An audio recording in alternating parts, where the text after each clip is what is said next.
Now, preview time. So let's take a look at what's coming your way.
The Jeff Meacham Network's Multiverse of Media. For over 15 years, the recognized symbol of excellence and the standard bearer in coverage of sports and entertainment.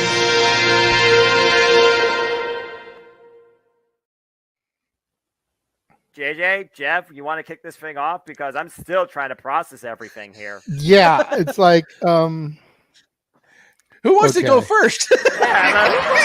Well, Come on in.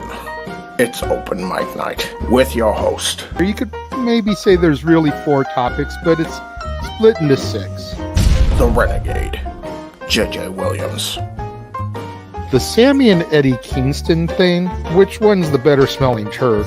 And his panel of co-hosts. I am the founder. We'll call me that for today since we're going with the Jeff Jarrett love theme here this week, according to JJ. The West Coast Professor, Jeff Meacham. Karma is karma is karma. That's professional wrestling! Damn it! The Simple Man, Noah Foster. It's showtime! Yeah! How you doing, JJ? How you doing, Jeff? James. Yeah. And the He-Man, James Hebert. Imagine Bill Burr, Joe Rogan, Paul White, the Baldies! There you go! It sells itself! Get in there! Short his ass and shit the bed. He's not Amber Heard. Give it time, JJ, give it time. Now, I'm sure Jeff has some stuff that... Dumb move. Just don't pull this bullshit again. You get one. Tony needs to stop caring about the ratings. Bradshaw said as long as the ads are in place, we're not going to lose that third hour. Ring of Honor does not have to be AEW Live. They don't necessarily have to coexist with each other. We kind of saw that tonight to a degree. Along with a panel of guests. He's no longer glorious. Don't you bring that up. You want me to rant about what my NXT used to... No, we are done here for the night. I swear, James.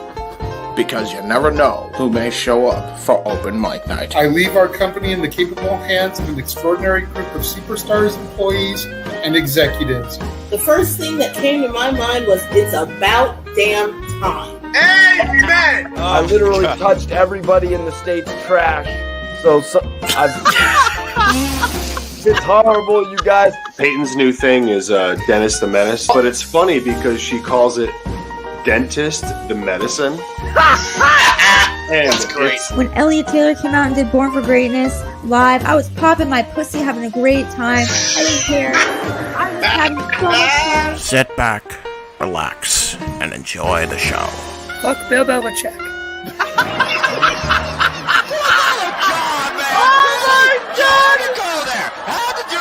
Football thing. We had it on wrestling, and then you bring in that shit. That's just how the thing goes off the damn rails.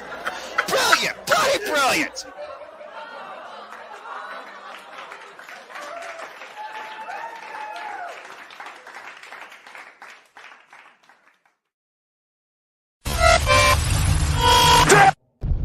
We're here. What is going on, everybody? Welcome once again to the Saturday night shenanigans that are Open Mic Night. I am, of course, your host and moderator for the evening, the Renegade of Wrestling, JJ Williams, joined by the simple man with the spectacular voice, Noah Foster. Noah, how are you doing this lovely evening? Good to see you. As you always say, good to be seen. Doing all right. Got a little bit of rest. AW Collision. Damn good professional wrestling show. Always my show of the week. Loving this Continental Classic tournament. And just, taking it easy as usual as the days continue to fly by as we approach year's end, world's end, and once again, a new one begins. Good to see you once again, though, and it's good to be here as always. And I'm looking forward to, what you have ahead in conversation. So let's see what comes forward. And good to see everybody, of course, in the chat. Yes, Nathan is here. Safed is here. Matthew is here. JD Ultra is here. ATW Safed is here. Safed says it's Saturday night. You know what that means. It's open mic night. Yep. Yep. After AW Collision, we're taking an hour reprieve. Well, not even that. 45, 50 minutes, then get ready for the conversation to happen on screen. So, yeah, good stuff on Collision. Hashtag spoiler free. And who knows, man, this may be a really quick episode of Open Mic Night if it just stays me and you. Jeff is busy this evening. He said he would try to pop in if the noise volume where he is allows him to. Right. Our good buddy Walter is doing his first UFC watch along. He said he would join us once that was over, but who knows when that'll be. So Daniel's here, says he's watching this in his Detroit Lions. Well, somebody's got to watch the Lions. Damn, JJ, on behalf of my friend at church. You know what? Let me just say, I got to give the Lions shit because one of my old roommates is from Detroit, and through thick and thin, man, he supported his Lions just like Daniel does. I don't give a shit about football. I don't give a shit about pro sports. The Lions are having a killer season this year. I'm not even going to hate on them too much. I hope they can do big things for their fans that have been tried and true to them. But that being said, 99.9% of the time, the Lions suck a donkey one. So, first off, you're not wrong. Second, hashtag non-sports unless it's professional wrestling. Damn it. As this Continental Classic demonstrates how strong the competition truly is inside the four-sided ring. But yeah, I'm hashtag non-sports too. So whether I have people that are fan of Buckeyes, Detroit Tigers, Detroit Lions, or Dallas Cowboys, you do you. I'm hashtag indifferent. Exactly. Emmanuel says UFC is at the main event according to ESPN. Okay, good to know. All right. Matthew says he's torn. There's a house show coming to his town, but it's on January 5th, same day as the first big SmackDown of 2024. There's nothing better than seeing the show live. You can always DVR the episode on TV. Yeah. But you can't DVR a live event that comes to your house. And NXT, damn it. Your NXT needs to be represented. So go and check out my NXT live. And on behalf of JJ, I will condone that. I always say that, a live WWE Raw SmackDown experience sometimes be a bit, unless you're with friends.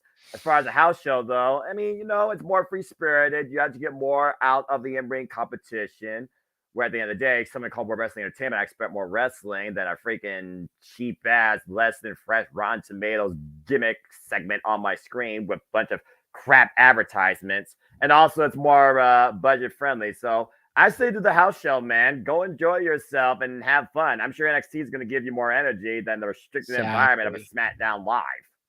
Exactly. Josh is not here this evening. He's got a bunch of stuff he's been doing with church that's been taking up a good chunk of his days and evenings.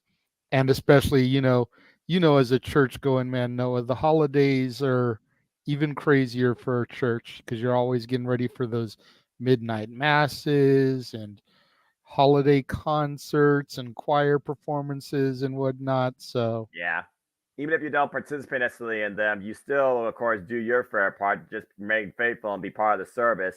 I also have a Christmas breakfast tomorrow, and tomorrow I don't have to worry about so much of my services that I perform at church. I just have to engage and chaperone the youth down there, keep them in line as we take in the morning's Christmas program. But the holidays are always a special time. I mean, heck, the reason I wasn't here again last week at Brunch Review, I was helping to host 40 different teenagers with afternoon activities regarding my PlayStation, Switch, and sporting events in the gym too. It was a lot of fun, some good food, but I missed you all during that. And we missed you too, Noah, as it was just Jeff, me, and Walter last week. Yeah. But, you know, sometimes a smaller knit group is a little bit better because we don't have 45-minute, hour-long discussions about the same topic. Especially when with the same points being made. Exactly. So, first thing on the agenda tonight is probably the biggest story, as it just broke yesterday. Liv Morgan was arrested for possession. What? She was stopped and arrested on Thursday in Sumter County, Florida. She was arrested for possession of marijuana with not more than 20 grams and possession of drugs, possibly synthetic cannabinoid. She then bonded out of jail for $3,000 and was released that evening at 10:04 p.m. The report says that a sheriff's deputy saw a yellow Jeep that she was operating crossing over the white and yellow lines of a county road. According to the arrest report, when the deputy approached Morgan's vehicle, the odor of marijuana was detected.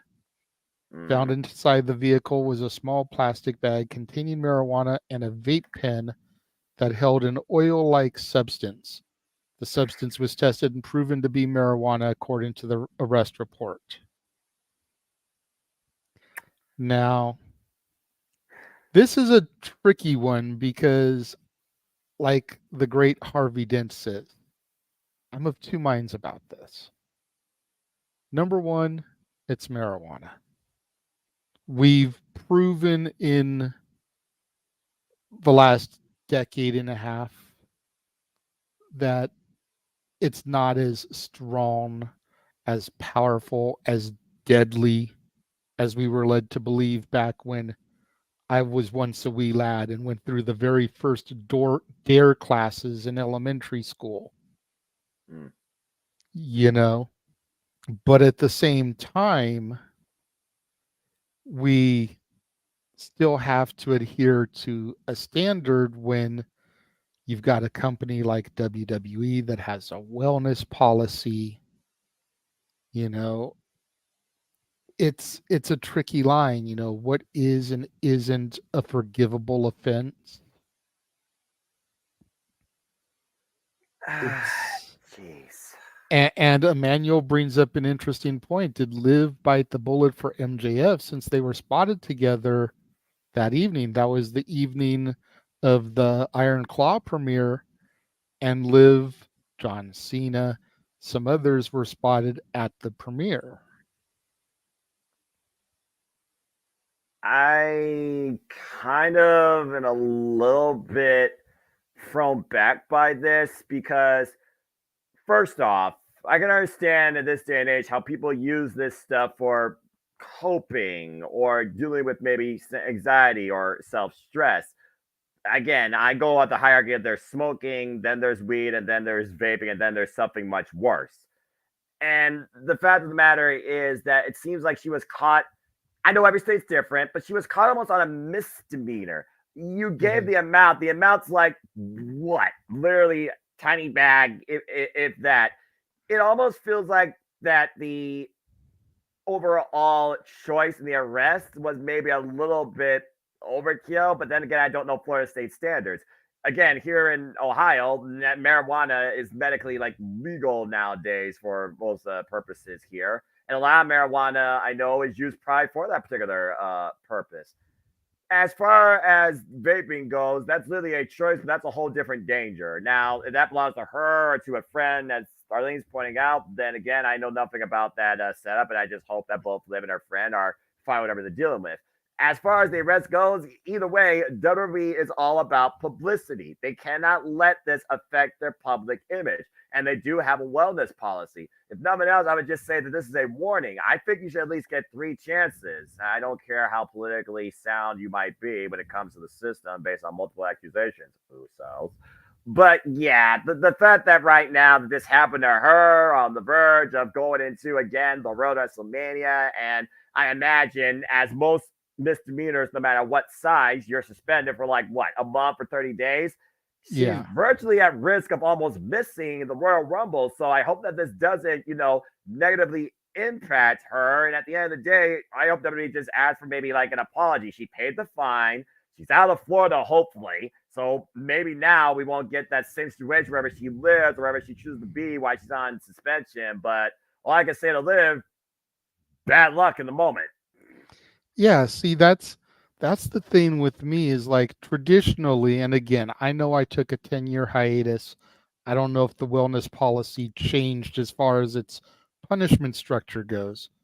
But back in the day, it was like 30 days for the first one, 60 days for the second offense, and then the third offense was 90 days or potential termination.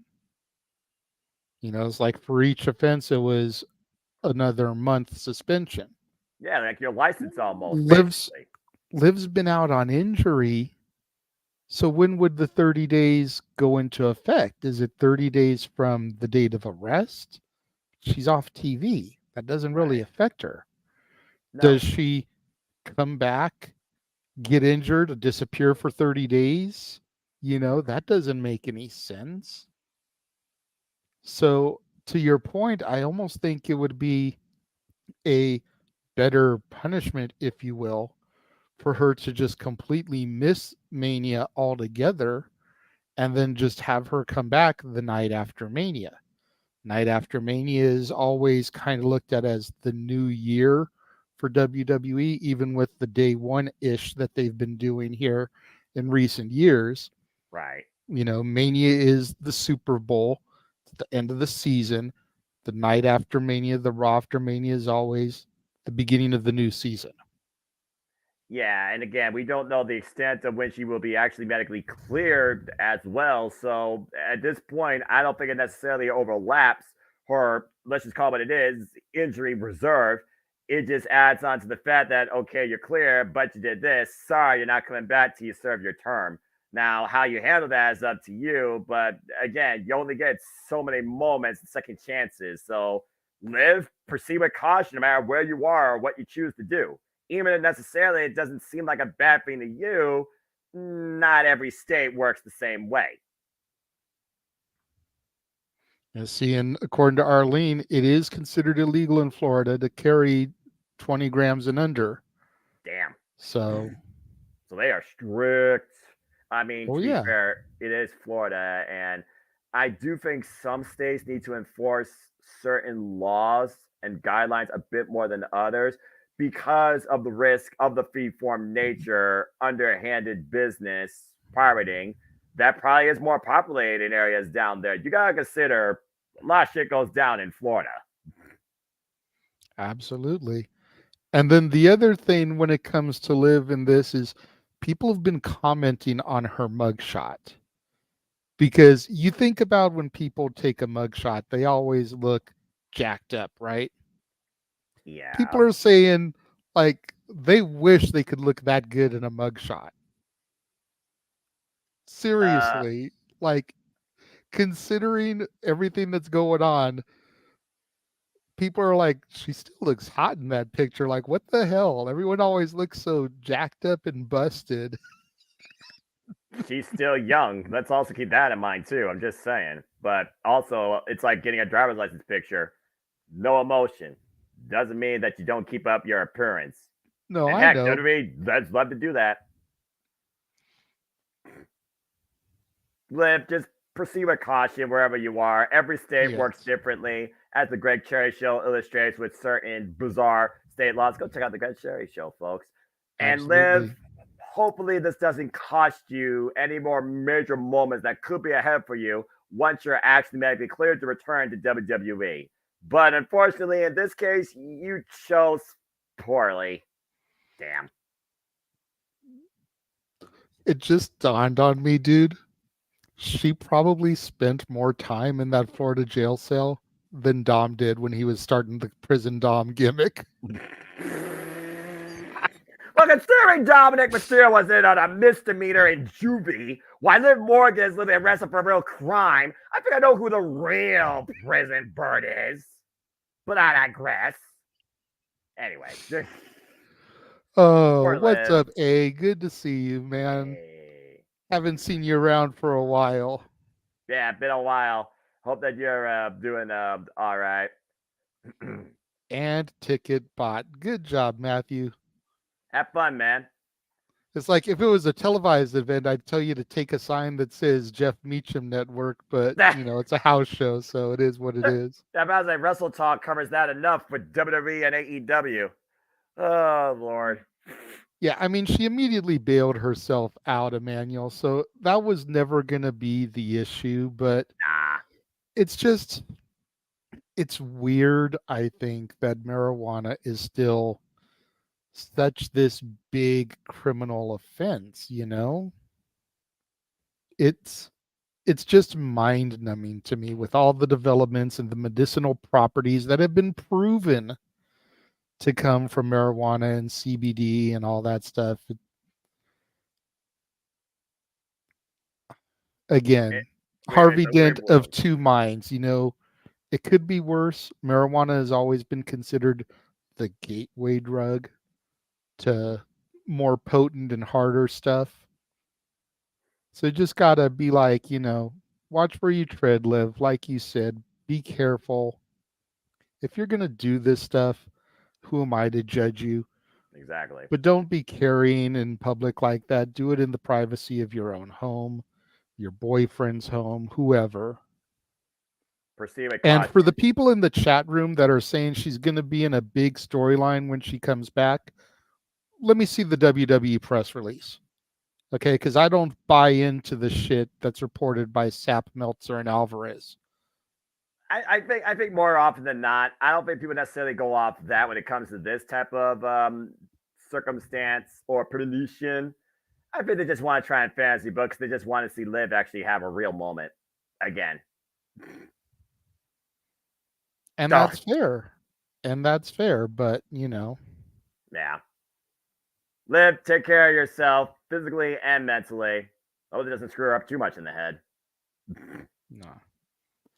So the next thing we're going to transition into is, of course, the news that went around. This went around a couple weeks ago, but we've been so chaotic on open mic night that we haven't really been able to discuss it. And that was the announcement that Bryan Danielson was a part of the discipline committee that fired CM Punk.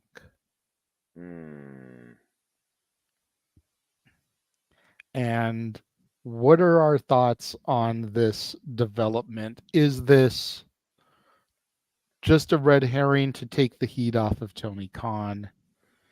Is this something that needs to be a concern going back to the whole wrestlers that are EVPs? How can a wrestler give fair and just punishments, even if it is someone with the moral standard of a Bryan Danielson? These things are,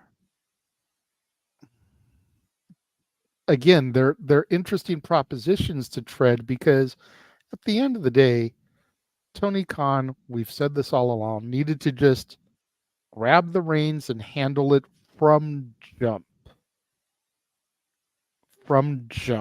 And if he had done that, it wouldn't have developed into what it was. But the fact that it got to where it got, and then Bryan Danielson being known to be very good friend of CM Punk's, longtime friend, going back to their initial runs in Ring of Honor, it just seems interesting that his name would be the one that's thrown on this disciplinary committee. Like, if it had been one of the elite, just as an example, people would have been like, well, yeah, no wonder Punk got fired. That's fair. You know, or if it had been Christopher Daniels or Ryan Nemeth or Colt Cabana or any of the other people that supposedly there was friction and heat between them. But Bryan Danielson, like, that's his buddy. Why would Bryan Danielson do that? You know, I feel like he's kind of being thrown in there as like a scapegoat almost. And it sounds a little conspiracy theory-esque, but like, seriously, think about it for a minute, Noah. Like, doesn't it sound kind of suspicious? It does, because I hear the word committee and I think about an assembled party. I also think about business, and I realize I'm in a suit here, but at the end of the day, I'm always business. Simple as that. I think about business. I think there's a certain code of conduct or ethical standards you want to hold up to where you don't let biased nature get into the way of what's best for whatever you're trying to, grow or progress. In this case, AEW. It's one of those things where I wonder if Bryan Danielson, just based on connection and based on the trust that Tony Khan really wishes to or already has put forth in him, that just makes me think that maybe Bryan maybe had a comment in say in this and maybe help either share the decision or spear the decision. And maybe because he's got more of a connection to CM Punk, Tony Khan just wanted to put his name at the forefront. Tony Khan has said himself verbatim at press meetings. He would literally put Bryan Danielson in his spot should he ever get run over, theoretically, by a bus. Just name a circumstance where he wouldn't be there or get COVID. I do find it odd, though, because we talk about all the time when it comes to the business, the evolution of the locker room environment and the politics that could stand from the booker on down, and how much honesty there is today in professional wrestling. You don't really have, the locker room court. You don't have, a single locker room leader. We've heard over the past people like Chris Jericho, John Moxley, Eddie Kingston. They stepped up and they encouraged the locker room or brought them together in the worst times possible, whether it was the passing of Brody Lee or whether it was AEW trying to still continue to try and grow what they could become to be today during the pandemic. Cody Rhodes, for example, was a huge spearhead in all of that. And now we have Bryan Danielson right now. And I got to consider the only reason Bryan Danielson's name is at the forefront is it seems Bryan Danielson, again, he doesn't want the Tony Khan position, but it's definitely something he's considered. He's read books about this. He's literally worked closely with Tony Khan on all of this. He honestly is spearheading some creative now, like Chris Jericho and Daniels and stuff. We see it all the time of week, for example, with Rampage and Collision. So, yeah, maybe it's just one of those things where Bryan Danielson had a key part in the decision. But I don't think he's the only one necessarily behind the decision. But at the end of the day, if you want to talk more about this decision, steer towards Bryan Danielson. I think that's what Tony Khan's trying to do. It's one of those things where I listen to media scrums sometimes, or I see clip notes. Thank you, Emily. That Tony Khan, sometimes he doesn't get these questions anymore. And I'm like, I wonder why that is. But maybe that's for the better, because why should we always keep focusing on the past? Next thing you know, though, Bryan Danielson is alongside him, and it's almost the most spirited time of any business conversation in All Elite Wrestling that you get with Tony Khan in the same window. So, again, I really do wonder, how deep does this committee go? Was it put to a vote where majority rules? And what's the code of conduct here? Again, who was really part of this? Was it Kenny Omega, who you said verbatim has the strongest mentality amongst the entire elite, when he's not surrounded by the other three? And by the way, Kenny Omega, get well soon, my friend. The cleaner will rise again. Nothing but the best for him. Respect. It's just odd to me to think that right now, if Bryan Danielson can spearhead this code of conduct where if you can't get along or do what's maybe best for AEW, he could have this draw. And Bryan Danielson, like you said, he's a very honorable man. He's not power hungry. But I do think sometimes he does love professional wrestling more than his own mentality should tell him to stop, you crazy son of a bitch. But yeah, I definitely would say that he's just the first person for communication. You have a Speaker of the House, for example, for a cabinet versus the president at a press conference. Mm-hmm. So TK, with enough pressure on his own shoulders, he passes off. If anyone wants to talk about this pass, talk to Bryan Danielson. Now, how much deeper does Bryan Danielson's control or power or say goes in this code of conduct or this disciplinary committee, I think still remains to be seen. But when I heard about this, it's like Bryan Danielson, CM Punk. Friendship does not cloud business judgment. And why Bryan Danielson might love professional wrestling more than anything, he's not stupid. If CM Punk was causing this much chaos, allegedly, backstage, to the point that Bryan Danielson could see how it's affecting things, it's almost like at this point, do you trust Bryan Danielson's judgment? And it's hard to argue. That's fair. I mean, I'm kind of wondering, and I've been thinking about this for a minute, but I'm kind of wondering if this kind of began to spiral off of the announcement that Bryan made with his retirement. And maybe, as you talked about the evolution, maybe Tony is looking to change his management team in the not so distant future and get the quote unquote player coaches out of their position and replace them with people that are actually retired wrestlers. Guys that still have a knowledge for the business and want to do something and work and better the industry like a Bryan Danielson. But you don't want to put them in that position of power where they feel like I can't be fair and just. Especially if you're still an in-ring worker. Let's keep in mind, Bryan Danielson says he's retiring full time. He never said he was retiring completely. He still very much wants to be part of the growth of All Elite Wrestling and still wants to wrestle to a degree, just not as hard because he wants to be there more often for his family.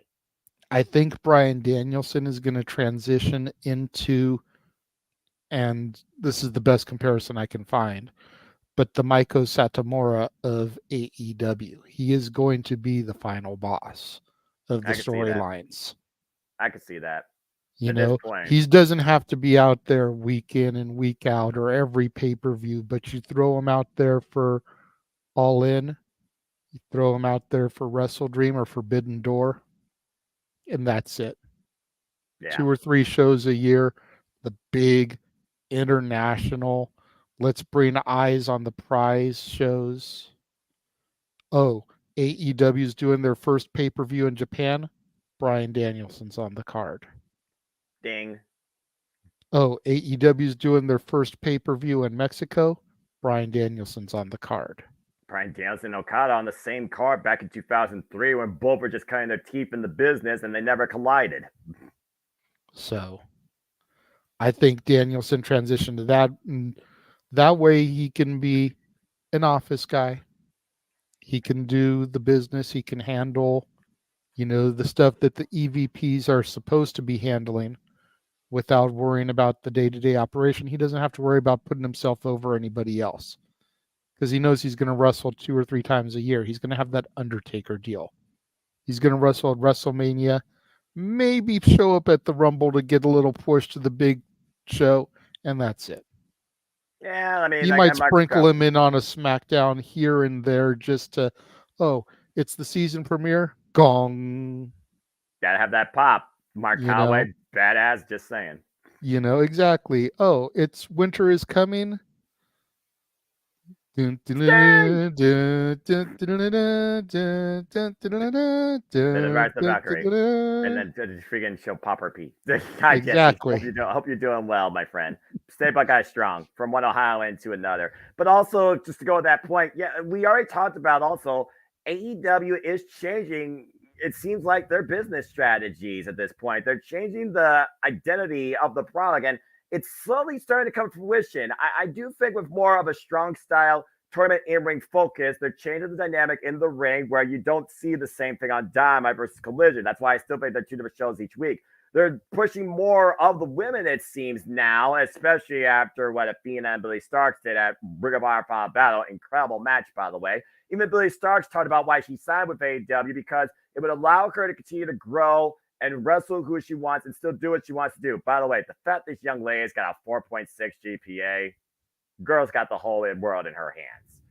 and for everybody to watch it across the 5 channels. So I do think AEW is trying to go in a better direction for the first time in a long time. And if that means Bryan Danielson becomes more corporate, that's a start for me, because people like Bryan Danielson, people like Chris Jericho, and of course, that guy has been a heavy influence on AEW since the get-go. Let's be perfectly honest here.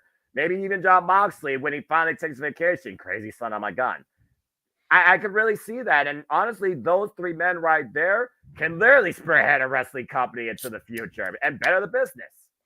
I don't know if Jon Moxley knows how to spell vacation. That's a fair point, though, too, considering he is involved in Wrestle Kingdom. And again, Bryan Danielson, Tokyo Dome, let's freaking go. They better play Final Countdown. And I'm just saying, with Renee Paquette being his wife and knowing how hardcore he is, can she not just like Rapunzel his ass and crack him upside the head with a frying pan, drag him somewhere on a vacation? Like, motherfucker, you are going to go on this cruise with me and take a week or 2 away from the company. I feel like Jon Moxley would actually welcome that in some sick before fashion, but I'm just going to leave that alone. But that being said, as long as he makes him bleed, then he would. Doesn't Renee see Jon Moxley bleed enough outside their home? I'm just saying. That's a whole different subtangent conversation. But yeah, bottom line, if Bryan Danielson's going to be part of the new, let's just call it what it is, the new actual board. Maybe it's like a new board or something for All Elite Wrestling. I think it's a brilliant strategy. I concur. All right, 2 topics down. We're going to take a commercial break or 2. Take a look at some of the stuff that is coming up here across the multiverse of media. And we will be right back.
All the wrestling, all the wrestling, all the wrestling, all the wrestling, all the professional wrestling. Damn it! And sports entertainment, though I have more intrigue in it than I've had in years, still have my concern. I noticed that. You got to remember, I can see your reaction in the producer studio. And traditionally, when NXT or WWE comes up, he's usually like, is this going to be worth my time? Or is this going to suck and be like 4 hours I can't get back from my life? But this time, New Year's Evil, Vengeance Day, he's like, this might actually be a good show. They've been stepping their shit up.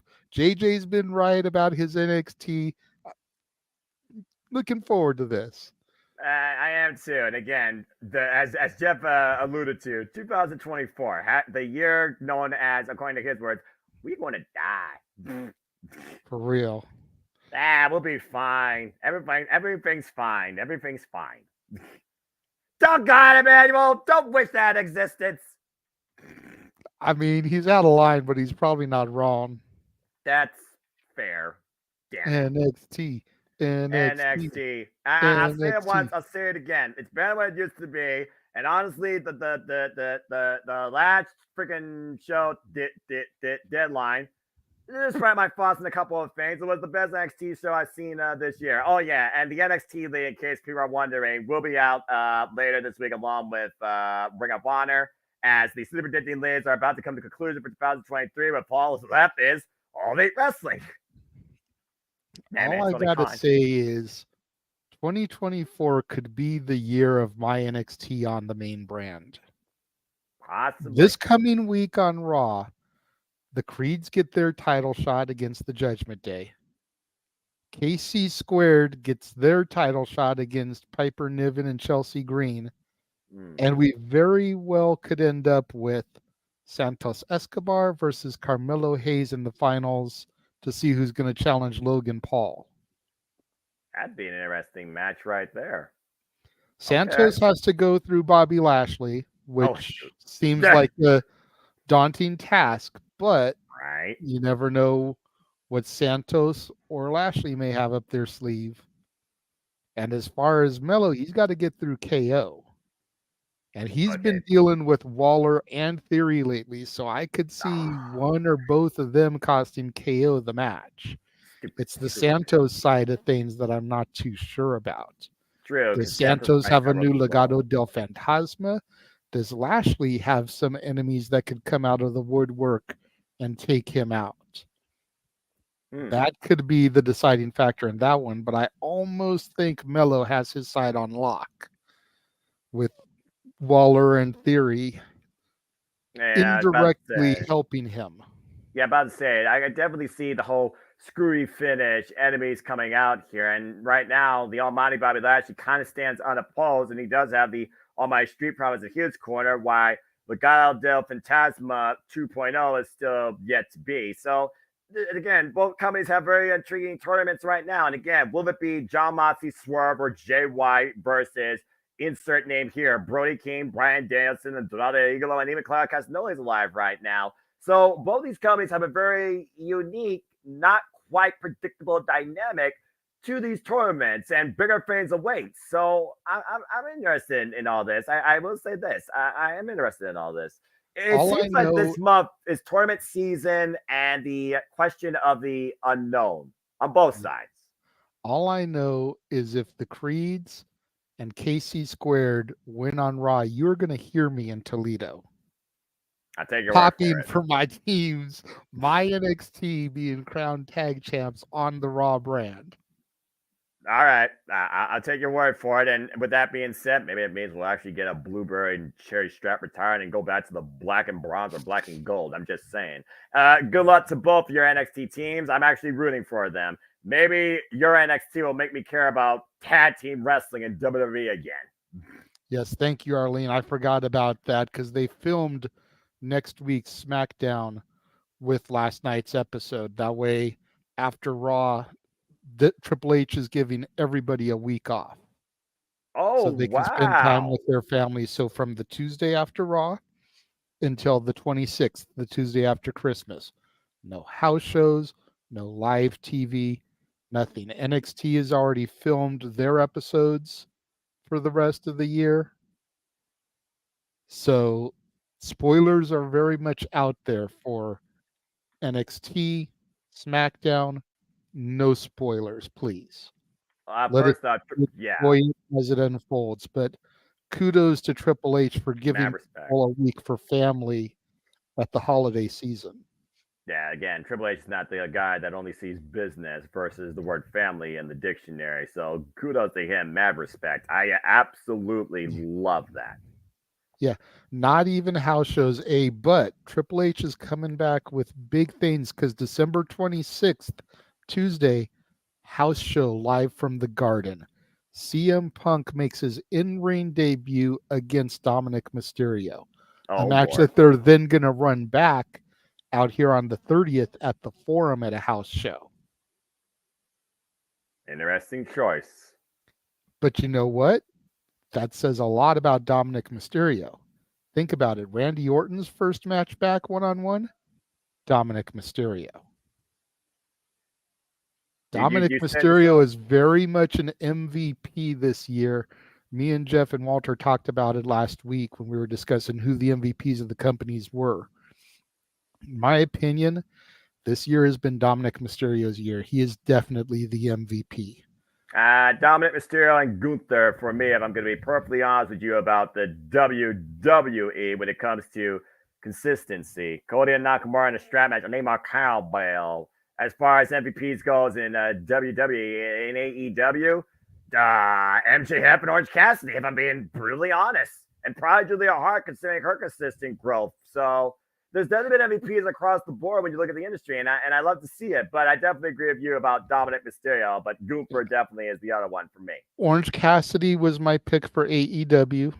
Nice. And then my pick for Impact, even though I don't watch it weekly, was Speedball Mike Bailey. Speedball, and for me, because of just the fact they have been I'm just putting them both their consistency the whole year. The Morrissey Machine Guns, Alex Shelley, and Chris Sabin, and of course the Virtuosa, Deonna Purrazzo. Yeah, still in my opinion, I was gonna say I gave her a nod too. So the long may she reign. I'm still wondering what's ahead of her in 2024. Will she be part of TNA? Again, I said it once, I'll say it again, and I'll keep saying it till the cows come home virtually because I know that's never going to happen.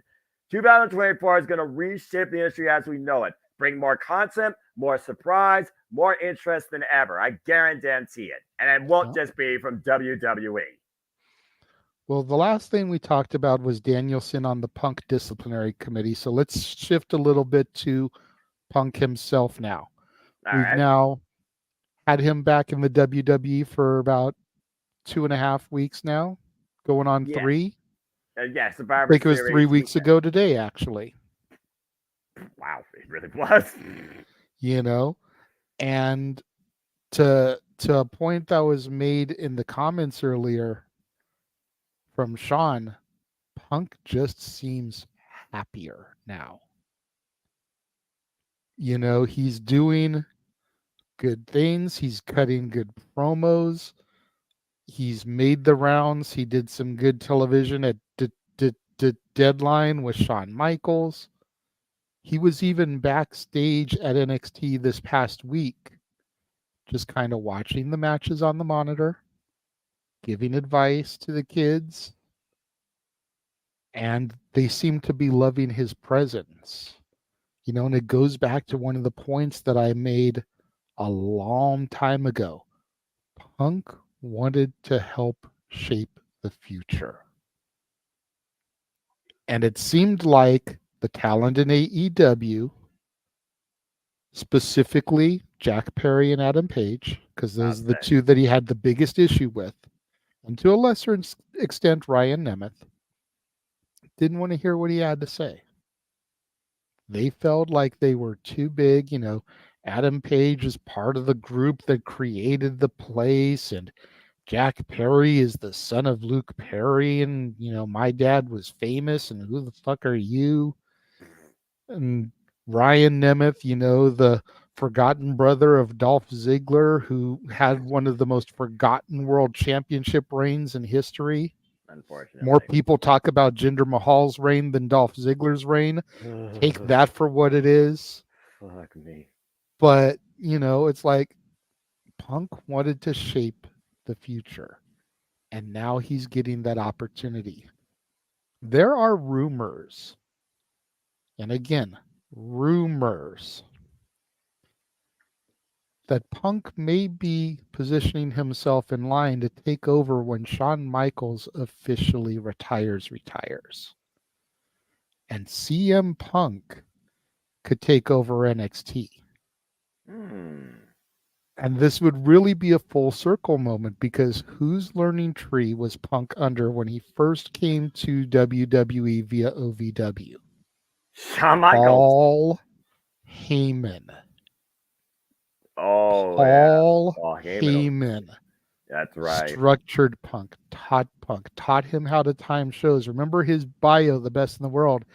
He said that he knew how to do things that most people on this side of the camera don't know how to do when it comes to a show. Right. I was thinking Swerve with Shawn Michaels, but yeah, you're absolutely correct. And if anyone knows any aspect of this business more than anybody, it truly is Paul Heyman. And I will say this: I noticed something when Buzz Cut CM Punk came out at Survivor Series. White tee. When Bryan Danielson showed up in AEW, white tee. When I consider white tee, I look at clean start, a reset, redefining yourself.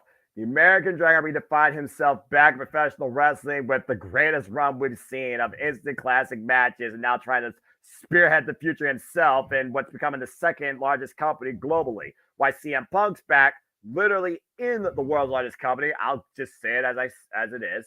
But literally now, he's not only trying to guide the future, he's trying to literally mend burn bridges. And one of those bridges you thought he burnt that couldn't be rebuilt more than Cody Rhodes smashing the throne was Triple H. Let's not forget the other occasion that he and Triple H had in the first spin. To the point, kayfabe or not, CM Punk was trying to get rid of Triple H from power when he was the COO. Now Triple H is the CEO. It's really interesting to see how really things can go full circle and how past, kayfabe or not, sins can be forgiven. And you truly can redefine yourself.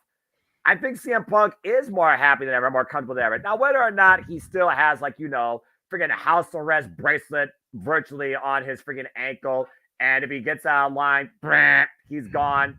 That's a whole different conversation. That's all up to your speculation. I didn't read the contract. I didn't see what the man signed. He hasn't even disclosed that. But he's been on every show. He's only talked positively about himself and what he wants to do. He's only trying to positively encourage the younger people in and out of your NXT locker room.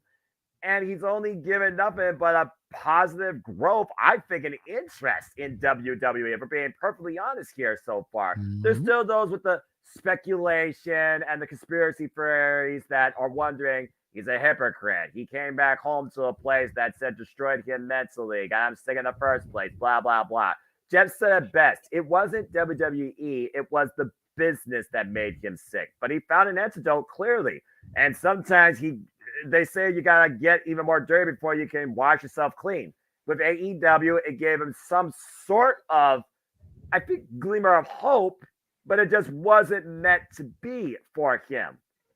WWE apparently was meant for him in this limelight with Triple H at power and Shawn Michaels at power. The fact that Cora Jade and Roxanne Perez have taken a picture side by side with this man, yeah, I know, folks, kayfabe be dead. As it was a father-daughter moment. I'm just waiting for AJ Mendez at this point. I think that speaks volumes right there. CM Punk still in it for himself. Let's be honest here. He wants the man bad WrestleMania. I'm going to say it right now.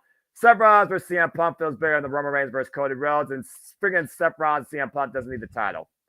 Anyway, that's a different conversation that has to be predicting. CM Punk, to me, finally feels like he truly can be complete in this business. And I think at the end of the day, that's all he wants. And I think this era of WWE is what he's needed all along. He just never knew if it would exist. I'm glad to see that it does. It's really uplifting for me to see this out of CM Punk because I'm a huge fan of his. And I do think at the end of the day, why in this day and age you still have to look out for yourself, you do have to consider that you should get back to what gave you so much. And wrestling has done that for CM Punk. He's proven that here so far. I hope it keeps up. Agreed. You know, I mean, it just warms my soul to, at least so far, have been proven right. You know, I tried to explain to people, like Josh, that what we were getting in AEW wasn't all on Punk. Never said he wasn't partially to blame or at all to blame, but it wasn't all on him. He was trying to swim upstream. Mm-hmm. And every time he made some ground, here came a pebble. Here came some seaweed. Here came something that he had to try to traverse to continue swimming up the stream. And it just was too difficult. Now he's swimming with the stream. You know, they say time heals all wounds. And this is a perfect case for that. Honestly, I think Punk was willing and ready when he came and did the backstage thing. When he was on that short-lived show. Yeah. But it was still the Vince era. Mm-hmm. And it wasn't the right time. No. So, once it got shut down due to COVID, Punk found an alternative route. Came to AEW, made an impact, made a statement, and now he's back. And like you said, the picture with Cora and Roxanne, the picture the following day with Nikita Lyons, the video that surfaced with him crashing Cora's rehearsal for her promo and telling her how proud he is of her, how proud April is of her. You know, these are things that, like I said about that initial promo of his, these aren't CM Punk. This is Phil Brooks. This is a side of Punk that he hasn't really shown in front of the camera before. And maybe it'll be used to his downfall. It'll be used as a weakness in a storyline. Because it's definitely the type of thing I could see Seth latching onto. Oh, big time. You know, trying to call Punk out for going soft. SAWFT. Damn. But calling him out for something, you know, going soft. And using it to propel their angle going into Mania. Biggest payday in Seth freaking Rollins' life, if I'm being perfectly honest. And also being perfectly honest as a fan, this is the most important Seth freaking Rollins has looked in a long time on Monday Night Raw with that championship around his waist. At the end of the day, Seth, sorry, you might have been the guy that stood around, but CM Punk, he's still bigger than you. And it shows. Yeah, right? Crazy. Matt, good to see you. Hi, Matt. Do what Matt says. Smash that like button. Share this video. Cross all your socials. It's just crazy, though, to think that, again, I think that, honestly, CM Punk, he feels absolved of all of his past sins. And it's really good to finally see a man relinquished from his past to find himself better in the present, to forge a better future, not just for himself, but for others. CM Punk right now is the living example of that, at least in the early going. I just hope it continues. But again, what you see today can certainly change tomorrow. Yep. I don't mean to get religious here, but I feel like it kind of plays into this point. I have always been taught, and I don't know if you can confirm or deny this being a religious man yourself, but I have always been taught that you could be the biggest non-believer in the world. But if you are on your deathbed and you acknowledge and take Jesus as your savior, then you die with a clean slate and you go to heaven because all of your sins have been forgiven. Mm-hmm. This is very much where CM Punk was. Once he was fired from AEW, he was on his deathbed of sorts. He didn't really know where he was going to go. He didn't know what he was going to do. But he knew that if he needed to get back to the promised land, WWE, where all the money is, where everyone strives to get, he needed to be cleaned of his sins. Yep. Past can't follow him anymore. And he can't let it tag along with him anymore either. And that's very much what it seems has happened here is he asked Triple H for forgiveness. Triple H forgave him because Paul Levesque is not the same guy in 2023 that he was in 2013 when he was still a player coach as well. Mm-hmm. And Phil Brooks is not the same guy in 2023 that he was in 2013. So that's very much what I feel happened here. Time can make you better if you let it. Yeah. All right. On to some more conversation about a impending return.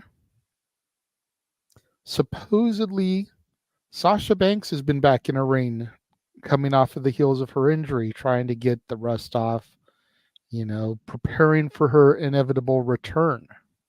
The question on everybody's mind is where will she be returning, though?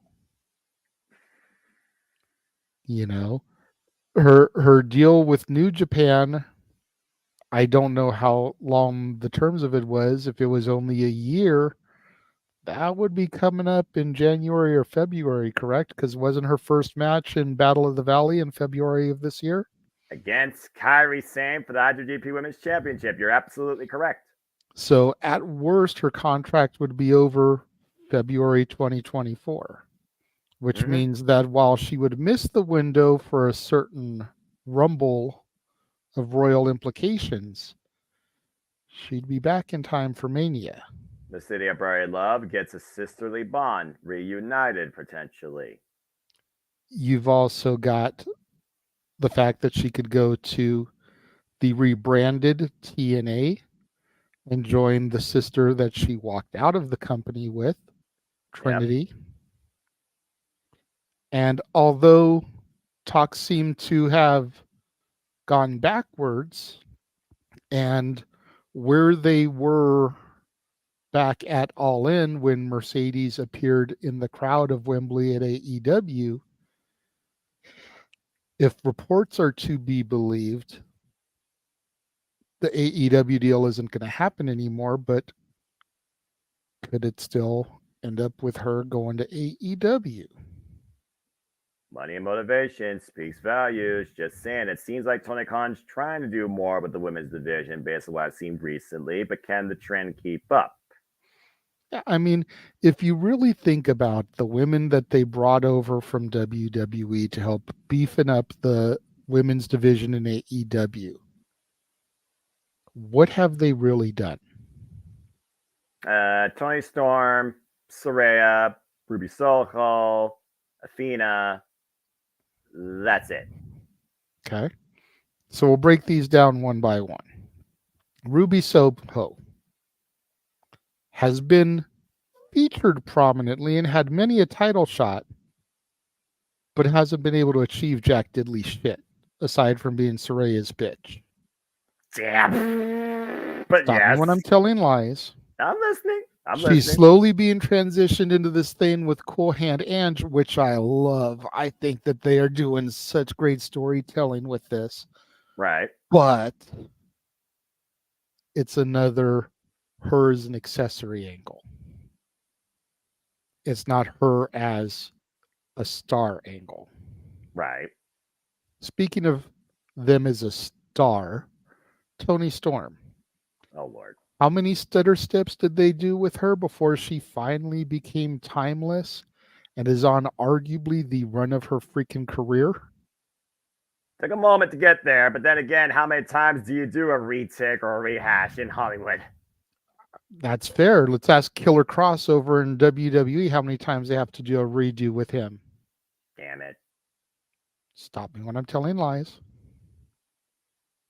So again, Tony Storm, now a 3-time women's champion, but the reigns weren't really that long. No. One of them was an interim that got retconned. Yes. And again, she's just now finally doing some of the best work of her career. Yes. She's been with the company for 2 years? Yes, she was brought in a little bit after her lead, taking on the Bunny, Alley, and of course went on to be part of that failed 4-way for the interim, championship at AEW All Out 2 years ago. Saraya, great moment in Wembley Stadium. What else has she done, really? Since that moment, she's right now. Or before that moment.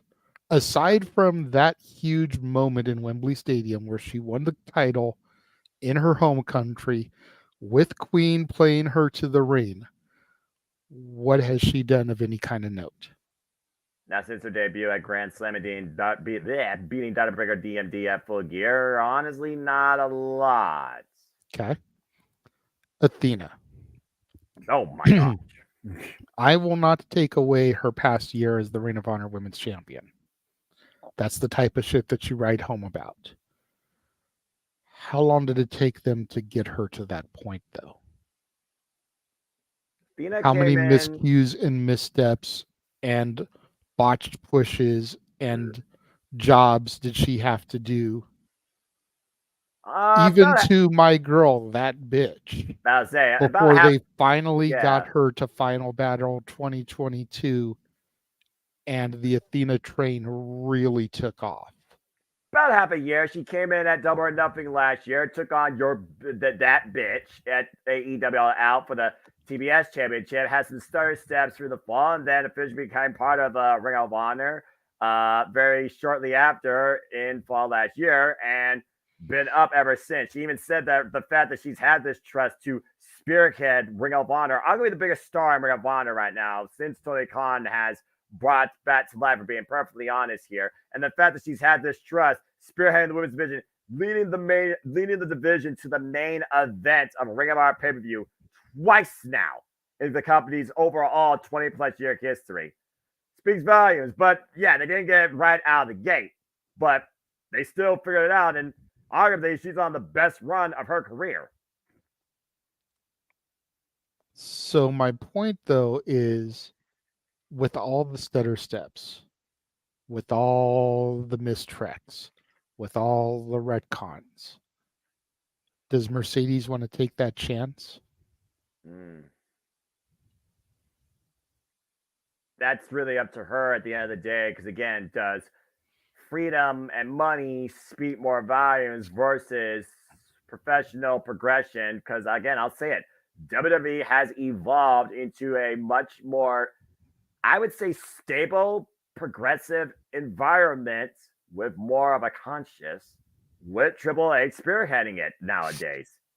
And with the fact that, again, Bayley has not had a WrestleMania moment since 36. Y'all can remember that match for what it was worth, which wasn't worth dooley squat because it was in front of nobody. I do think that arguably the best friend in Mercedes' life, Mercedes, whatever the hell you want to call her, but I can't say the last name, is Bayley. It just screams to me right now that Bayley and Sasha Banks need to do it one more time together.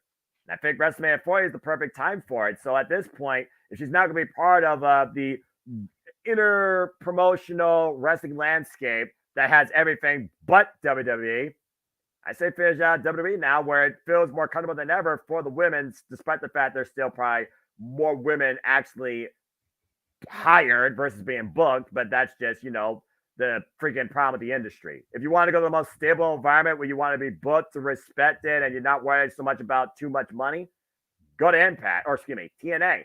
At this point, I think it's down to TNA and WWE for her. But again, it's her decision. Mm-hmm. See, that was the other thing, is I'm looking at it, I'm trying to look at it through Mercedes' eyes, and Mercedes, Sasha, whatever you want to call her, always came off to me as the type of person that wanted to challenge herself. Are there really that many people in the AEW infrastructure that would be a challenge to Mercedes that she's never fought before? Because she's probably already done the rounds with Paige, with Tony, with Ruby Riott, with Ember Moon. Taya dips in and out of there. I forget what she was called over in NXT. Sasha's probably dabbled with her before. Right. Well, I mean, so it's like she's, with the exception maybe of a revenge match against Willow, is there really anything that would be, is Sasha versus Britt that much money to print? I think it depends on the context and how it's booked, with how much they put into Tiebreaker DMD versus Saraya. And that was her first literal match since coming back to wrestling, when you thought she would never be back again. But I also look at the AEW women's division, the potential there. A lot of original names. You just saw freaking 4 of them on Collision. If y'all watched it, again, hashtag spoiler free. I did not. 7. Julia Hart, Abaddon, Mercedes Moné. Oh, excuse me. Wow. No, you're tired. Mercedes Martinez, Sky Blue, maybe Sky Black. Thunder Rosa is also there, looming. Again, she's been part of Spanish commentary, and she's got to be back at some point. Let's not forget, Sasha Banks is also Latina. Mercedes Martinez, Diamante, Chris Statlander, Mariah May, of course, who has yet to have her in-ring match. Jamie Hayter, I'm a hater. Jamie Hayter, when she comes back, when they finally get to bring her DMD some airtime, Red Velvet. There's quite a few, but also it comes down to how does she want to challenge herself? Does she want to, contend with all these faces that have been around for the longest time and build this company on their own resolve? Or again, does she want to be a bit more surrounded by people that maybe she does know? Like, does she know more people in WWE versus AEW? And besides Trinity, again, it's still probably the most friendly, non-politically driven locker room part of the industry, TNA, and the most comfortable women's division, I'm being perfectly honest here. Again, it comes down to two things for me. It comes down to money and motivation. And if Mercedes Moné is all about the money, I can see her going to WWE, but if she's motivated to challenge herself in a different capacity and wants to be respected, maybe build a new family, you either raise All Elite Wrestling or you go to TNA. And Arlene asked $1 million question here. Do you think Triple H would forgive Sasha after walking out? And honestly, I am going to say yes, simply because that was the Vince administration that she walked out of. Yeah, Triple H had no control over that, but he tried to. Let's not forget, Triple H, you said he was player coach. We don't know to an extent the conversation that Trinity and Sasha Banks had with Triple H before they left. We know they told Johnny A, stick it where the sun don't shine, screw you, old man. And they probably wanted to say that to Vince McMahon's face, but they couldn't.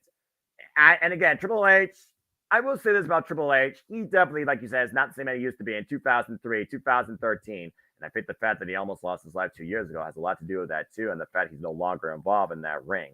Boy, how a near-death experience can also make a man really look at himself and wonder, I need to change.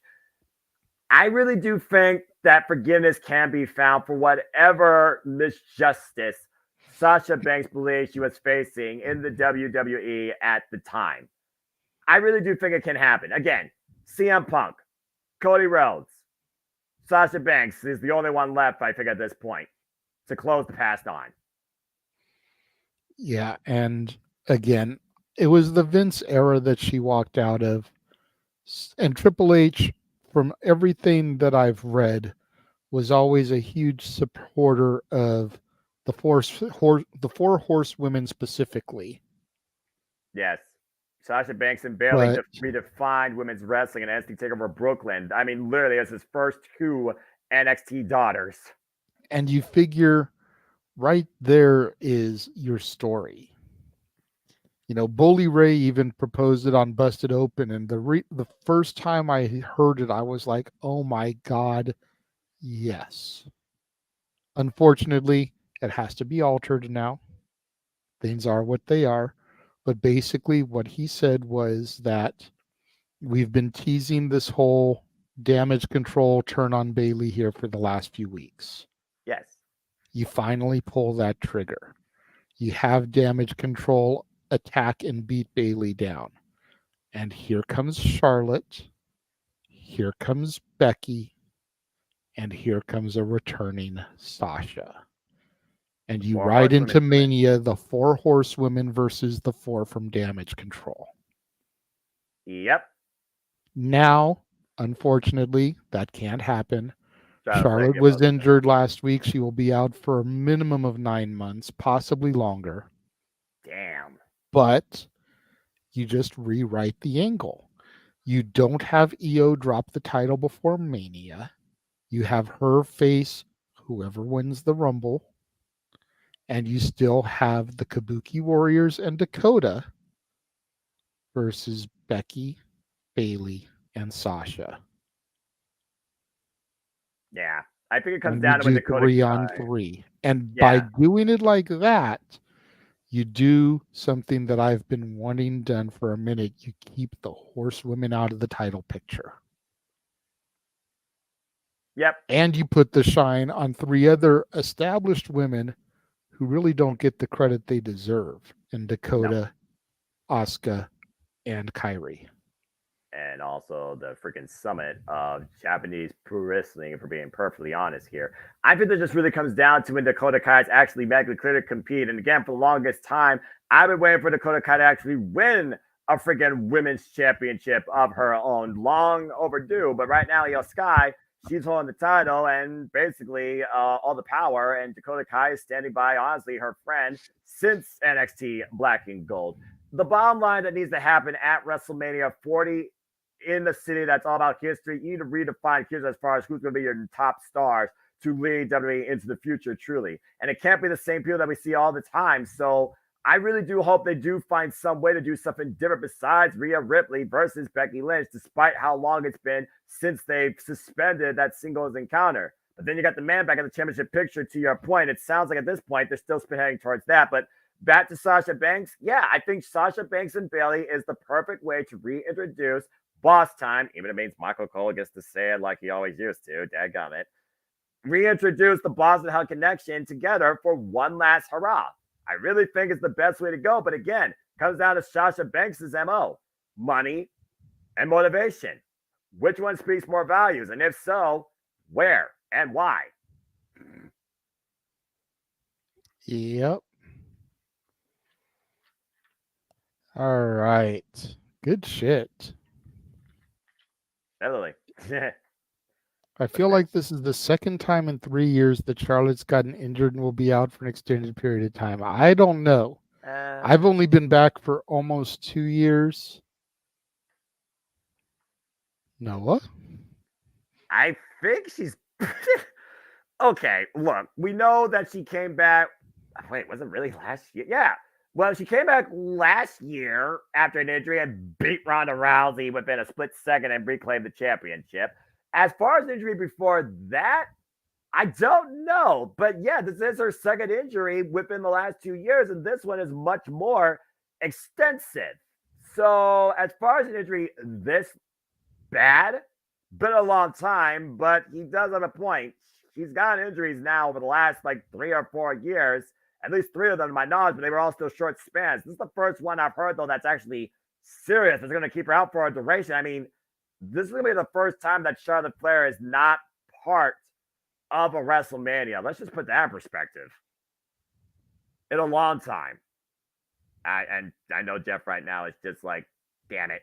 And again, and it doesn't matter how you feel about a character. You'd never, ever hope to see somebody get injured. At the end of the day, it's still a human being providing for themselves and or their family for our entertainment. And I would never hold that against anybody in this industry, no matter how I feel about them on screen, from a character perspective and a fan perspective. Ashley, get well soon. But yeah, to A's point, it's got to be freaking the first time she has a major injury. But yeah, probably the third time since WrestleMania 30. Oh, good Lord Almighty. 36? That she possibly had a injury just done to herself in some capacity. But this is the first one that's been serious in a long daggone time.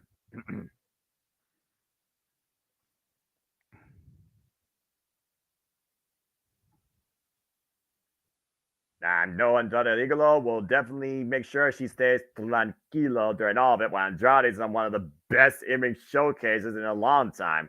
Loving his run in this tournament. Yep. What if we add Liv to Rhea versus... What if we add... That match isn't confirmed. No. So I'm not addressing that. Like I said earlier. That's why I stopped myself. Yeah. Again, Sasha Banks, do what's best for you at the end of the day, but approach it the right way. That's what's most important. Yep. Gonna take another commercial break. We're gonna take a look at the trailer that James did for his uncle, Gary Hebert. It's a little bit of a longer trailer. So if you need to hit the restroom real quick or refill your beverage, you've got about 3 minutes to do so. And we'll come back and we're going to talk about our tribal chief. We will be back. Damn it. Gary Hebert, the man, the myth, the legend. I was amazed, and I was looking to become a better skater myself, and I wanted to be like Gary. When you look at a guy like this, he's one of the most talented people in his profession, he's been given gifts by God. It can get frustrating at times when you're trying things that, that maybe don't come as quickly to you as other things. And, you never really felt that sense of frustration with Gary. It was always about improvement and positive reinforcement. Was it really the end? Was that head injury really the end? God has called Gary to continue to be a blessing to others and to be a passionate example. My name is Gary Hebert.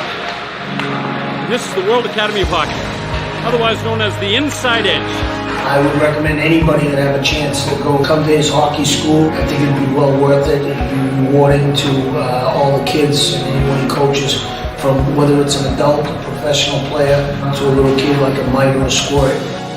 Gary, from day one, has been instrumental to my hockey career. I started out as a potential Division III player, and Gary brought me single-handedly through high school and into a top Division I prospect. I owe it all to Gary, the biggest legend on and off ice there's ever been. Listen, watch, learn, be confident, and have faith. Those are the answers I was brought to. Yet, I only now am really learning how truly important those 5 things are. Through preparation, through appropriate thoughtfulness and thinking, we can learn to untie the typical knots between our ears that drive us into underachievement and underperformance. And lo and behold, we can learn, I think, to fulfill our God-given potential.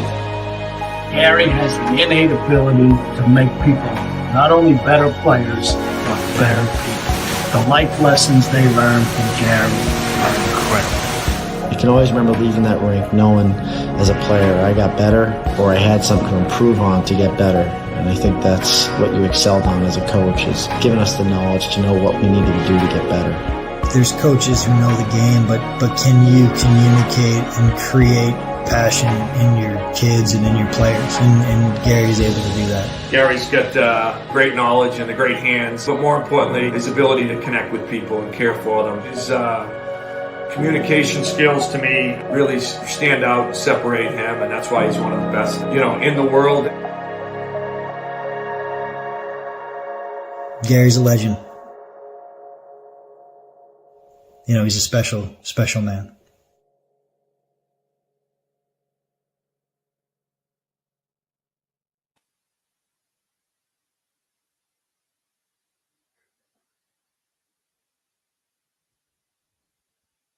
And we are back.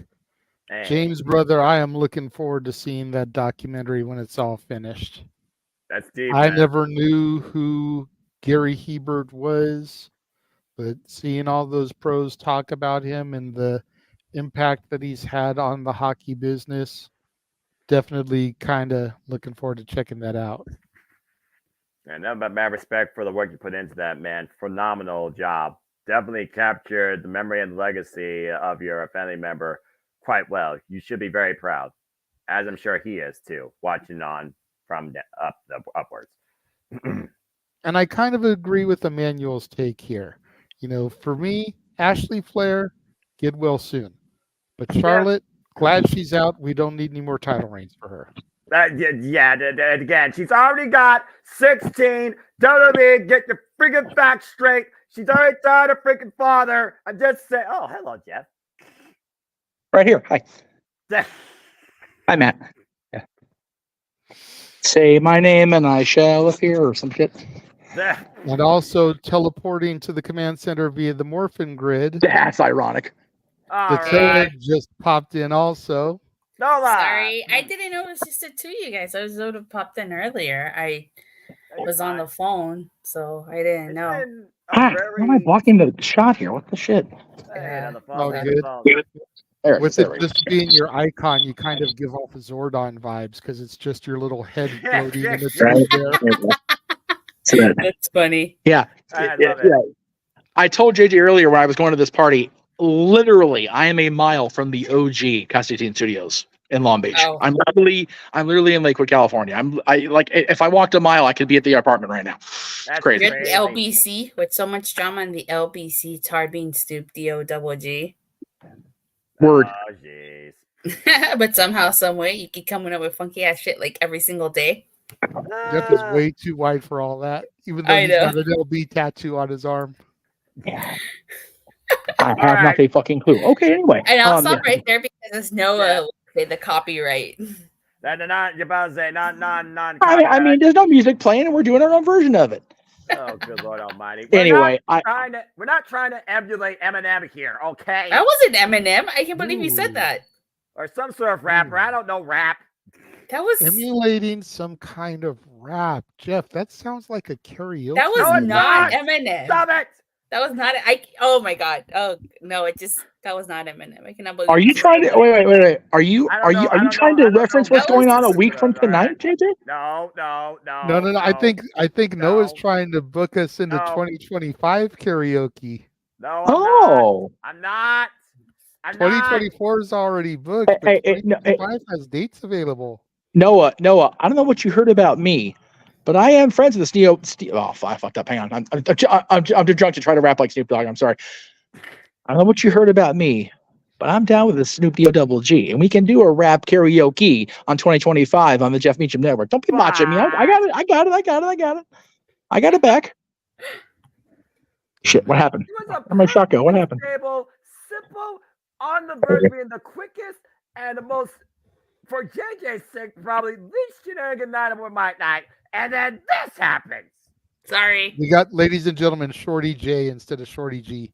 Oh, Word. God. Word to all your mothers, because my mom's not here and I can do that.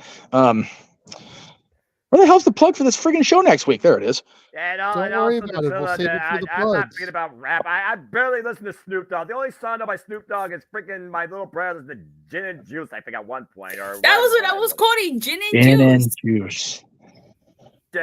Whatever. Well, I heard I can account for the gin part of that song, but that's about it. Oh, God. Hey, I got me a Santa straw. You shut your They mouth. call with your you Little criticism. JM. Little Word. JM. What's going on a week from tonight? A week from tonight is our Christmas Eve karaoke. So yes.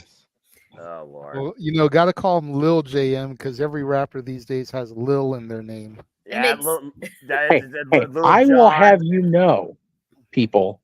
There's a show on Monday. It's called Meach's Museum. If y'all haven't watched it yet, I don't blame you. I don't watch it either, even though I do that shit. But well, I mean, it's predominantly a shill show, so. I mean, that's fair too. Yeah, although promotion show. I did spit some wisdom on Wednesday, this last Monday, to be fair. I don't know why I did on Wednesday. What did I do on Wednesday? I had a great show on Wednesday. That's right. Anyway, no amount of money left on the table, Emmanuel. Not this week. What was I saying? I'll think of it. Oh yeah. So the show is called Meach's Musings because my football nickname was Meach because my last name's Meacham. Very good. Rocket science and football. There you go. Creative, right? It was my old football coach. He wasn't exactly the brightest guy in the room. But when I became Meach, my brother became Little Meach because he was my little brother. My dad became Papa Meach, and now Dylan is Baby Meach. So, so Santa Meach is my alter ego. So are you guys together, the Meaches? What happened? Together, you guys the Meaches? The Meaches? No. No. And I was going to say, although Baby Meach is taller than both the other Meaches. Hey, not taller than Papa Meach yet. Almost. Well, he's gonna get it there before you know. Everybody's taller than Nana Meach, though. To be fair. All right. And as far as his mom, everybody's taller than him. No cheeses for us Meaches. Yeah, that's right. On the real though, no idea at this point. Not a clue. No, dude, that's straight up from the Muppet Christmas Carol. Oh, okay. No cheeses for us Mises. I just changed it to Meaches. Oh, I didn't hear you say like half of that because I'm cutting out with the signal back here. I apologize. No, you're good. How about it cross over with Peaches and call your tour with her the Teaches with Meaches Peaches tour? We already have a tour book next year. We had the We Still Gotta Die tour booked as it is, y'all. Yeah, we already promoted that earlier. And again, that's I don't listen to that sort of yin yang music. Jesus. Say that word again. We've gone off the rails, like Daniel said. Yeah, you bring more than two people. You bring more than me and JJ and hear him. Whoop! There we go. It is this man's fault. He said y'all were poaching the main event, and it was just the two of you. I had to come in and liven the party up here. Yeah. And we are about to discuss our tribal chief, the man who deserves all of our acknowledgement, as he wait, let me. 1,200 days I stand a straw acknowledges the tribal chief because I'm not putting my finger up because I'm going to lose this cup. But anyway, yes. Well, then just put your cup up. Oh, here go the sunglasses. Noah, we are going to lose Noah for the main event. Noah wears his sunglasses when talking about Roman. Now, before we get deep in this, because I don't want to lose the comment, Emmanuel, you know the deal. $25, and you get to pick who you want to sing and what you want them to sing. So if you want to super chat $25 for Santa Meacham to sing Last Christmas, that gives him a week to film it. Okay. So that Santa Meacham can appear singing it, and Jeff Meacham can still be there for karaoke. Okay, that's fair. I can do that. So gonna say, there you go, $25. But yeah, Roman Reigns, our tribal chief, 1,200 days, as Matthew calls him, Mr. All Days Off. Right? That's funny. I'm gonna briefly go over it. Oh, go ahead. I'm sorry. He's not exactly out of line or wrong with that. No, he's not. Which that was actually going to be part of my point, Noah. You can take the sunglasses off because even though I will sit here, I will acknowledge our tribal chief. I will still throw my one in the air like I did watching SmackDown back tonight instead of watching Collision. As did I. Have we gotten to the point where the 1,200 days just doesn't mean jack diddly shit anymore? Yes. It doesn't. Yes. It means nothing. Oh, this is a good one, Daniel. I found Noah's Halloween costume. Except it's not a Halloween costume when he wears this every week. They say you look like Will Smith from Men in Black. That's profiling, and profiling is wrong. And if we can get another $25 super chat, we'll have Noah do Will Smith doing the Men in Black theme song.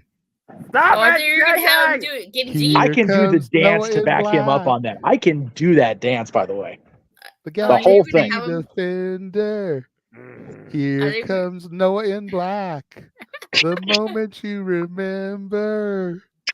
I wish so bad I had that eraser pen right now and I could just erase all y'all's brains. The neutralizer? No. Yes, Arlene, really. No. What you want to do is take a neuralizer and erase like half of this reign of Roman Reigns, if we're being honest. Like half, at least half. That I will condone. I wouldn't go as far as half. I would go back to the moment where they really fucked up in the garden. Yeah. Okay, that's fair. Because that would still be 200 something days, not quite half. And we could have finished the story the proper way. Because the point that I have made, the point that everybody online is making at this point is, do you really want to see a 1,200 plus day reign end at this point for a 3-month run? Right? For a 6-month run. Yeah. You know, no title reign is going to be able to hold a candle to Romans. No. Any title reign for the next 10 to 20 years is going to be compared to this run of Romans. And that's not fair. No.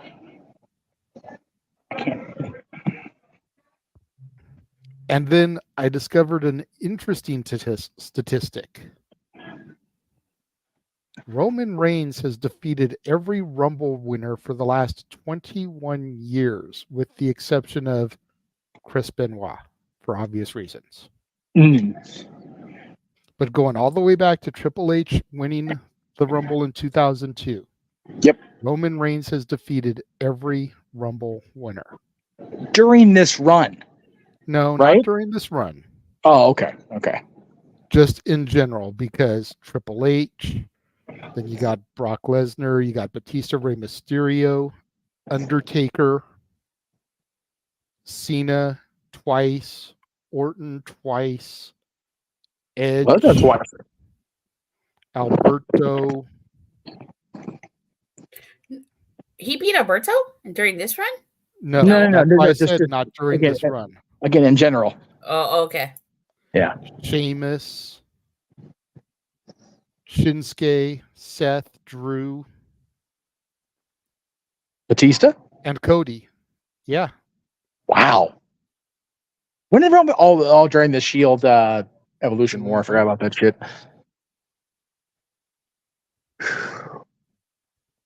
Yeah, Orton won the 2009 and 2017 Royal Rumbles. Mm-hmm. Yeah. So while this is a monumental thing, it's really just becoming a now what? Yeah. Noah, I'm going to go ahead and start with you. That way you can get off your chest and take your sunglasses off, because we're not just speaking of Roman in a positive light. So I feel like you can come back to the group here, good sir. We're not driving you away. Fine.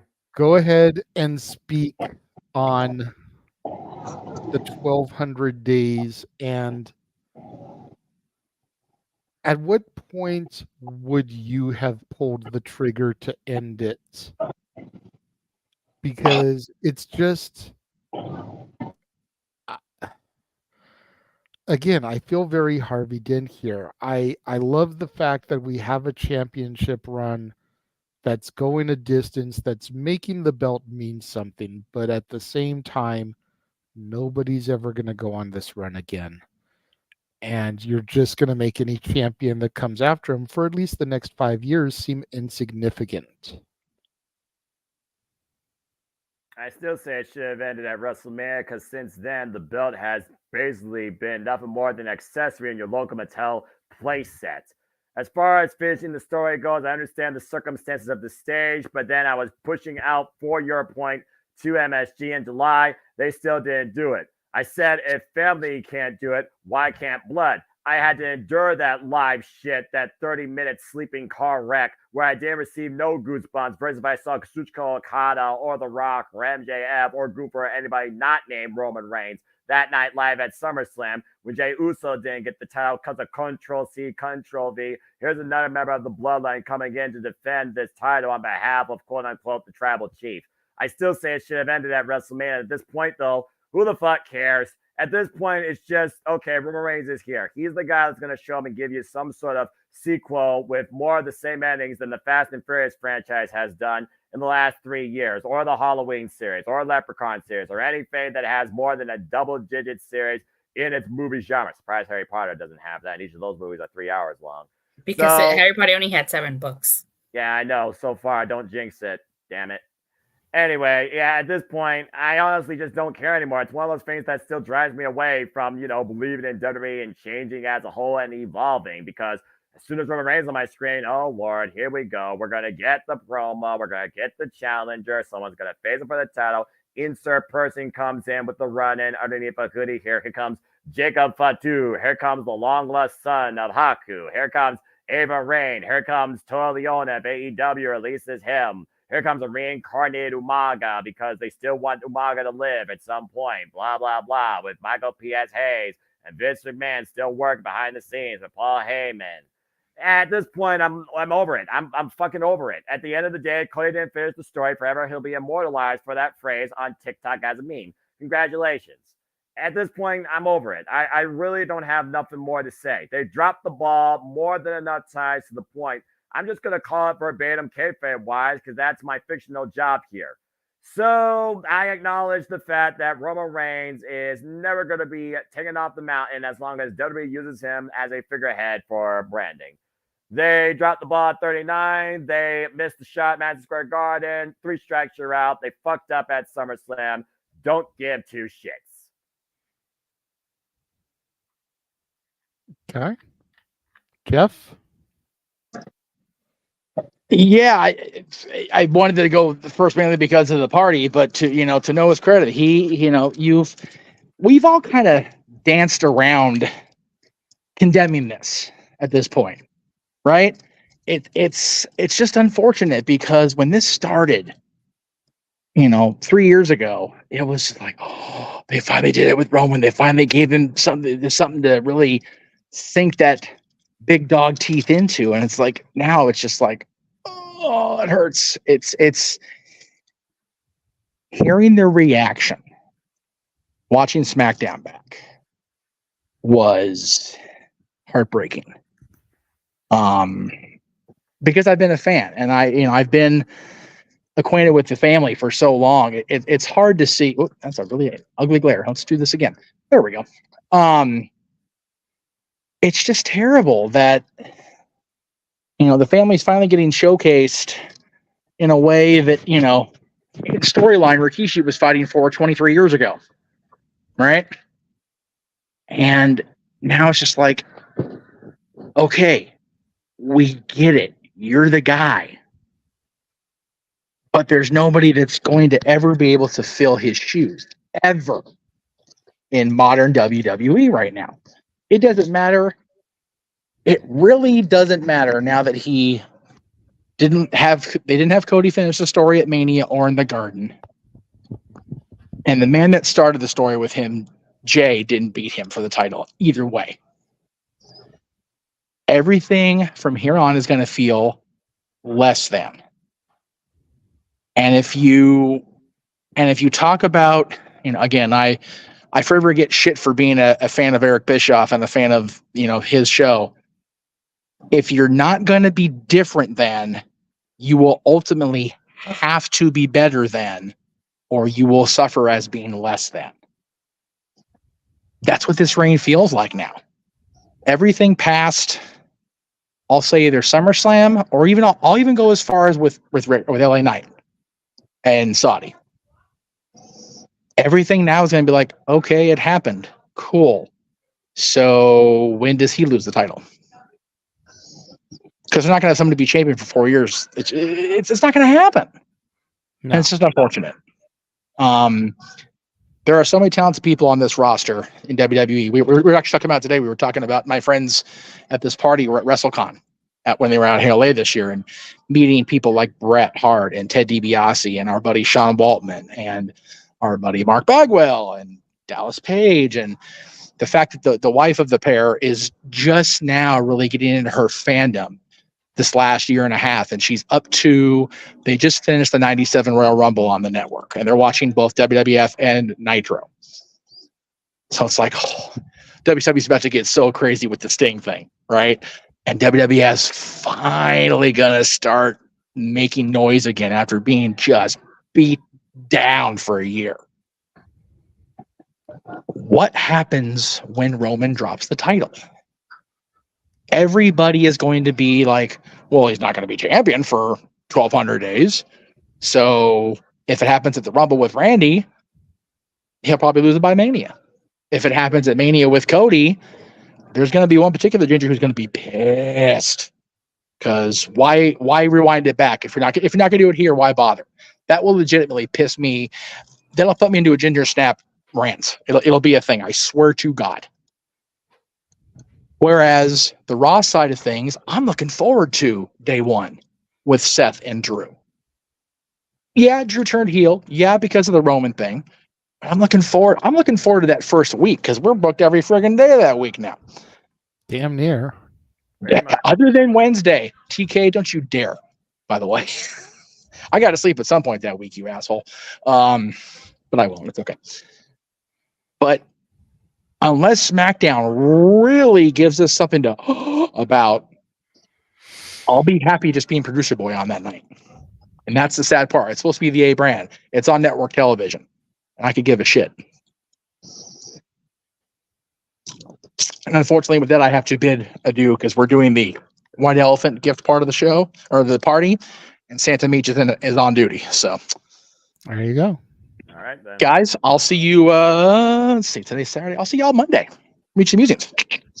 Yes, sir. See you then. Take it Enjoy easy. your night, boys. And gal, of course, until always good to see you pop in. All right. Night, y'all. Jeff. Bye. And then there were 3. Yes. Attila, what are your thoughts on this? Oh, I actually just had this conversation on with my friend. That's why it was like an hour, because we were talking about this. Nice. Yeah, that's why I was late. Sorry, guys. No, you're fine. Okay, so looking at everything, I feel like whoever was supposed to face Roman at this year's WrestleMania, which ended up being Cody, I feel like looking back now, they were gonna lose regardless. They were going to lose. And at the beginning of Roman's title reign, I was all for it. I was like, yeah, he's finally heel. But the minute he went part-time, everything changed. Mm-hmm. That's when everything changed, when he went part-time. And he owes John Cena an apology, by the way, for calling him a part-timey, all those years ago. If Vince was still in charge of creative and he was still in control, I could honestly see Roman breaking Hulk Hogan's record. God, I hope not. But because Vince is no longer in the creative side of things, I honestly think Triple H would have Roman lose at WrestleMania to Cody. Because I feel like there's nothing more you can do with Roman.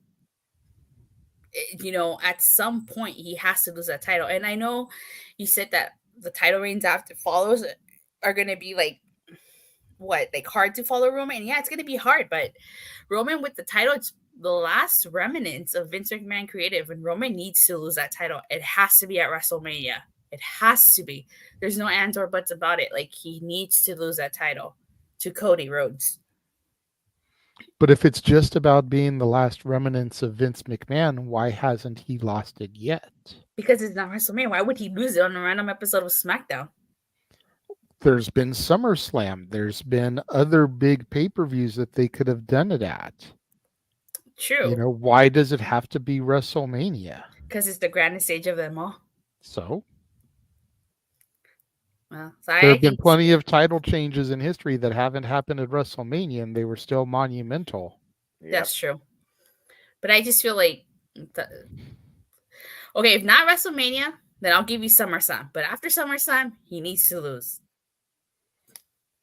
But I'm just over Roman's title reign at this point. I don't really care for his match with Randy Orton because you know how that's going to be. I don't care for it, honestly. I even said that to her earlier. Set for CM Punk at WrestleMania is bigger than Roman versus Cody. And set for CM Punk doesn't even need the damn title. I'm more excited about Punk versus Rollins than I am about Cody versus Reigns. There you go. Yeah, I don't even care about Orton versus Roman because we know how that match is going to go. More than likely. Mm-hmm. It's the Fast and Furious number 12 that goes on for 35 minutes of utter pointless shit with the same results. Daniel's got a point here. At this point, the only way to really get the belt off of Roman is a screw job. Bigger than Montreal.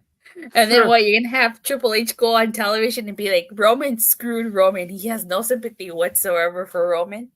Well, the irony of it is if you do your digging, Triple H is the one that originally suggested screwing Brett. Yeah. What? So for Triple H to lead a screw job on Roman, would be history repeating itself. And here again, what's original in WWE, but still, damn, that's news to me. But like I said, I forget if it was in Sean's book, Heartbreak and Triumph, or if it was in Triple H's workout book, because part of it was workout routine, part of it was autobiography. It would alternate chapters. Like one chapter would be part of his story, the next chapter would be a workout routine and how to get like better triceps or whatever. Then the next chapter would be the next part of his life story, and the next chapter would be about how to work out your quads, and like just alternated back and forth. That's a pretty interesting setup. We're being perfectly honest here, but yeah. But it was in one of those two books where it mentioned that Triple H was the one to initially make the suggestion. Well, like I said, unless Paul Heyman turns on Roman, which again was the prime of his track record, or Solo Sikoa spikes Roman in the throat, Roman has to lose clean to Cody at this point if you're going to try and reset WWE, but it's still going to be two shits to me because they've already dropped the ball so many times. Again, what I talk about all the time with Roman, not about the results, about the story. It needs to be about the fucking result. but you've already dropped the ball on it so many times. Do you really think the result is going to matter a lot beyond the moment that you're trying to create WrestleMania 40? It's like with Rhea Ripley and Charlotte Flair, arguably the best WWE Women's match the whole year. What the fuck has Rhea Ripley done with the title since? Exactly. I could see that happening, but I don't know if it would be intentional or accidental. Like he tries to Samoan spike Cody, but then he ducks and hits Roman. So I don't know if that would be intentional or accidental, but I could see that happening. Yeah, as far as I'm concerned, just do Roman and Cody night 1 and Seth vs. Punk night 2. Seth vs. Punk actually have something to matter afterwards. I like that suggestion, but that's not gonna happen. No, I could dream. It won't. I could dream. Yeah. But yeah. But like I said, I'm just over Roman's title reign at this point. I don't care for it anymore. Just take the butt off of him. MJF has been more of a persistent presence with the AEW World Championship not defended on all the pay-per-views than Roman has all year. Kazuchika Okada had the IWGP Virgin Flyweight Championship for 764 days, and it culminated in a story with Kenny Omega beating him for the title 2 out of 3 falls under 63 minutes. And of course, that spearhead Okada didn't carry a direction, and he still became overall still a top guy in New Japan today, still loved by the fans. While Kenny Omega went into more of a slump after he actually achieved the feat versus when he was on the fucking journey. And even look at Josh Alexander, longest reigning Impact World Champion, and he constantly defended that title. And only his body gave up on him. Yeah, the only reason he's not champion is because he injured his shoulder and he had to relinquish the title. That's fair. Yeah, so just saying, any other champion in this industry has done more in 2023 than Roman Reigns has in the capacity. See, it's funny because I was one of the main ones that was like, nah, Roman's got to keep it at WrestleMania. Cody can't finish the story. It's too soon. And now I'm like regretting that decision. Honestly, I feel like I said earlier, Roman was supposed to win regardless because I'm sure the plan was to do Roman versus Rock, and obviously Roman would have defeated The Rock. So. Right. Yeah. But again, Roman and Rock doesn't need the fucking title. It doesn't. I agree. But this is the statement of the night from Emmanuel. At this point, I'd rather see a Cena title run or a Charlotte title run. And we all know how much he hates those characters. But at least they were constantly on screen defending the fucking championship. What a wild concept. At this point, you almost wonder, is Roman Reigns more of a part-timer than Brock Lesnar? Yeah. Damn. That's fair. No, yeah, that is fair. You know, I mean, I came back in an interesting time because the bloodline was already in full swing. Yeah. And everything that I kept seeing from them on a weekly basis was just golden. But at that point, Roman was still around on a consistent enough basis. Maybe not there every week, but he wasn't on as long of hiatuses as he is nowadays, you know. Maybe he'd do like 3 weeks in a row and then miss a week and then come back the next week, you know, type of thing. So he was still a consistent enough presence where you didn't start to really turn on him and hate on him. But man, these long ass breaks and hiatuses, it's just like, dude, you're only champion for 1,200 days because you haven't been there for 600 of them. Give or take. And way to come up with something original with your finish of your matches. Not. It's bonkers to me. I don't get it. And I don't get how WWE thinks that this is going to keep bringing people back. You know, it's the same thing that Vince Russo constantly talks about, and they're not doing anything to grow the casual audience. Nope. They're booking to the diehards. Same with Tony Khan and AEW for what it's worth. Yeah. But they're not doing anything to book to and try to draw the casual audience. No. The people that have never watched the show before. The people that are just channel hopping like, oh, what's this? You know, that neither side of the brands are doing that. Nope. And I think like that's where the title change on a random Raw or SmackDown really comes into play, Datilla, because it brings back that essence of anything can happen on any given night. Remember when Mankind, and Datilla, maybe you forgot about this moment, I wasn't aware of it.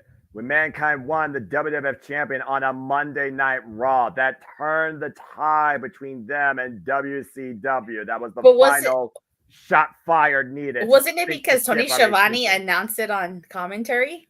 Exactly. Yeah, because it was a taped Raw. So the results were already out there. But even for it being a taped Raw and WCW being live, you know, it's still, you know, we've had Money in the Bank cash-ins on Raw, you know, and SmackDown. We've had major title changes. And it's just like, if you get this feeling that title changes can only happen at WrestleMania or can only happen at the Big Four, why do I care about going to anything less than that? Yeah. But if it starts to get back to this feeling where, man, at SmackDown, at the Garden, just after the 1000th day, 1007 or 8 or whatever it was at that point, Cody Rhodes, who just a week prior won Money in the Bank, I know he didn't, bear with me, You're good. cashes in the briefcase on Roman Reigns and wins the title in the same halls that his father posed with it over his head. Holy shit. The title change just happened on SmackDown. Yes, it was the Garden, the mecca of sports entertainment, but it was a SmackDown. Yep. I want to go to SmackDown when it comes to my city now because I might see whoever beats Cody Rhodes at SmackDown. Yeah, what's next for Cody? What happens now? WWE actually resets and tries to create a new star. You're not stuck with the same repetition, worse than binging your series over on Encore again on Netflix, expecting a different result. Damn.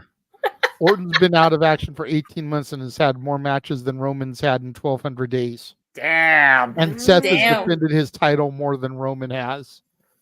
Yeah. Yeah, I mean, you know what? In the recent memory, he's not wrong.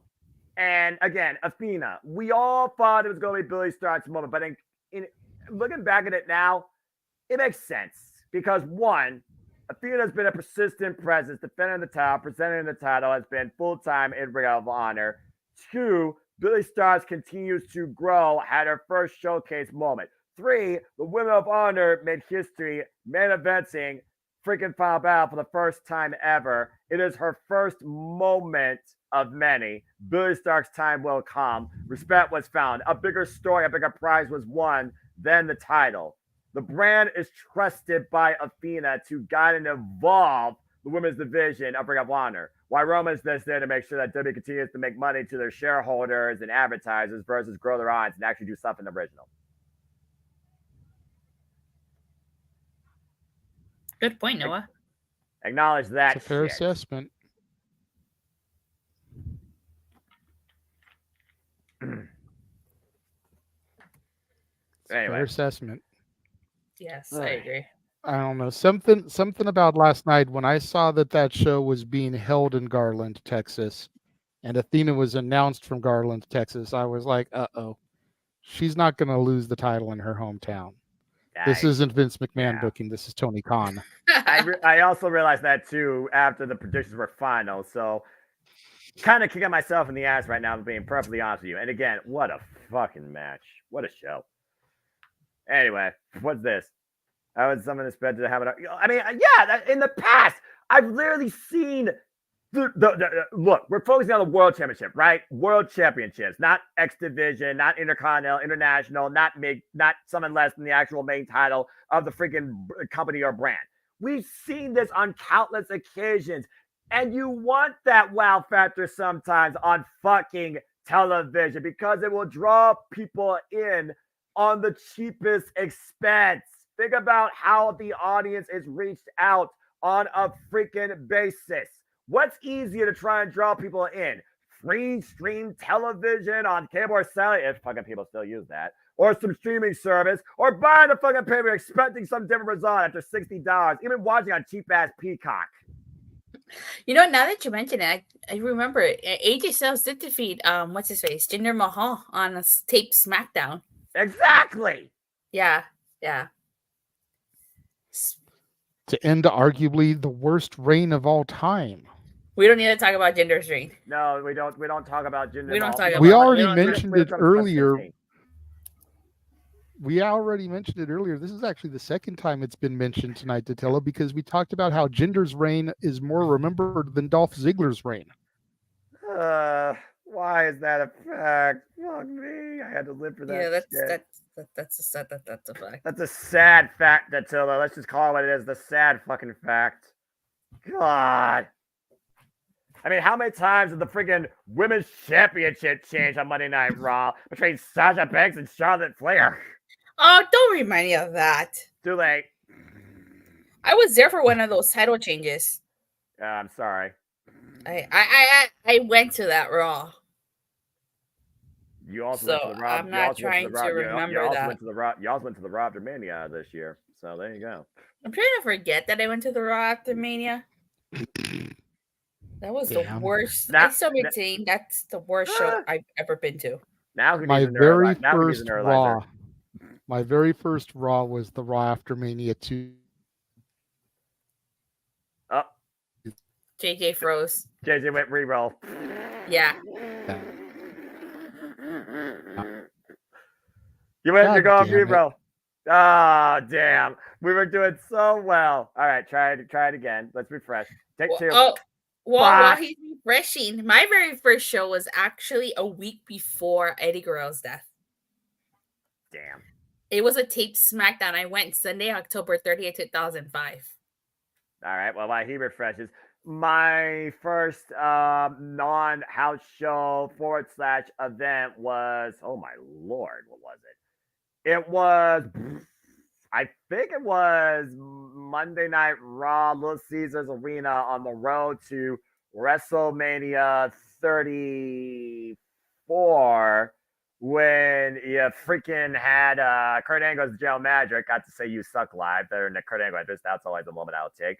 And then Roman Reigns came out and says, one would be disrespected by Brock Lesnar, never be disrespected by Vince McMahon. And then I saw on the Titantron, oh my gosh, Vince McMahon, he's right behind the fucking curtain. Of course, never saw the aftermath of that live because they just said that, they went backstage in the locker room and Roman Reigns is indefinitely suspended. JJ stuck it out for the Academy. Thank you! Yeah, damn it, Emmanuel! Anyway, JJ, go ahead and talk about the first one again. Hold on, timeout. Let JJ finish. Yeah, let's let JJ finish. I was saying my first one was the Raw after Mania 2000. Oh God. I don't even remember that Raw after Mania. I think people try and forget some bits of that, and that's still on our journey to 40 yet to come. I gotta get ready for WrestleMania 9. The only thing I remember about that show was Eddie Guerrero defeating Chris Jericho for the European title.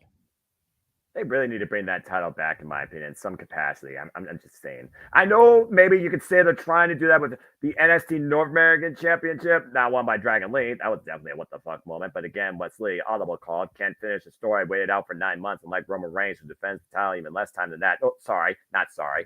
But yeah. Or waited out like Tony Khan did for Chris Statlander. Yeah, but at least that one made sense. And he actually finished the story. How about that hot shit? Anyway, and of course, now we have an original now with the title that's already trying to reshape the women's division in a better light with originals like Abaddon and Sky Blue. So that's a whole different conversation for another day.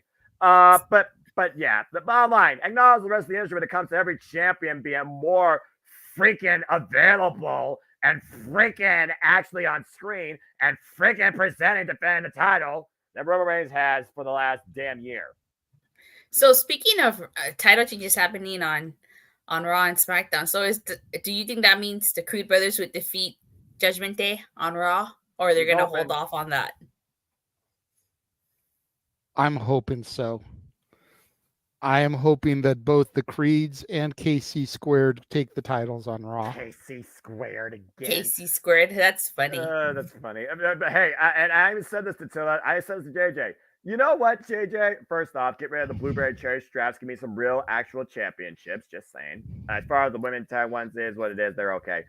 You know what? If that actually happens for both of those, I might actually believe in tag team wrestling in WWE like I believe in Joe Hendry.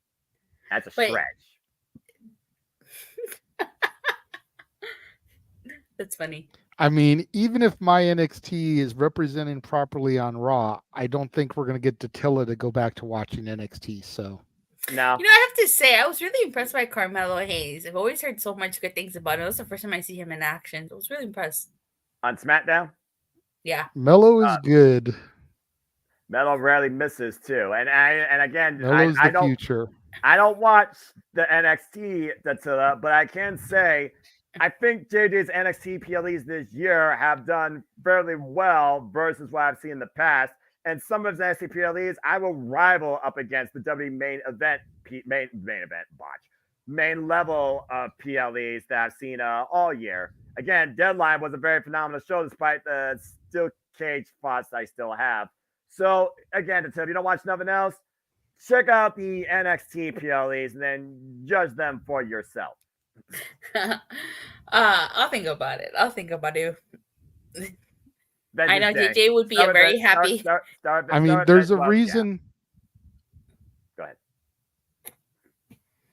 There is a reason they put Mello with Waller. They knew Waller would be able to work the style with him because they competed in NXT at the same time. The true test is going to be next week when Mello has to take on KO. It's two different eras of NXT. It's JJ's NXT versus my NXT. Damn it! I digress. Yeah, damn right.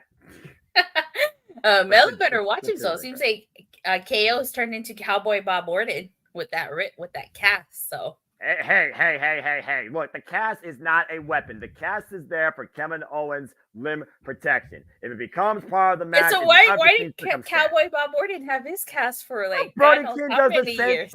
Brody King does the same thing in AEW. The same. If you don't want to take time off or go off on surgery, what do? You wrestle with a cast. But how do we know it's a real injury? It's not kayfabe injury. That's a whole different conversation for another day, and we don't work for the business. That's true. But yeah, I'm excited about that. And if I'm being honest, that's the same thing I'm wondering about Charlotte and Kenny Omega.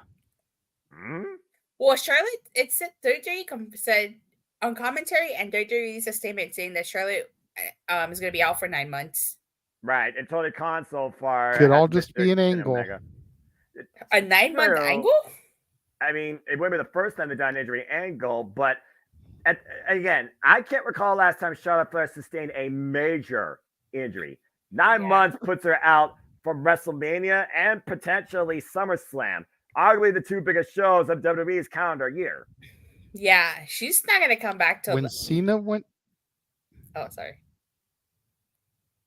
When Cena went out with his pectoral and came back at the Rumble, how long did they say he was going to be out? Close to a year. Because I think they said that he was going to be out for longer than he was. Correct, but he's also been known as Super Cena. He's done that multiple times. And Charlotte is freaking the queen. She's Super Cena in that division. 14-time recognized champion, 16 if we go by NXT. Thank you, JJ. I said it. I know. All right, I'm just saying. Hey, but so for them to be throwing us off the scent of that proposed Horsewoman reunion that I posed earlier, right?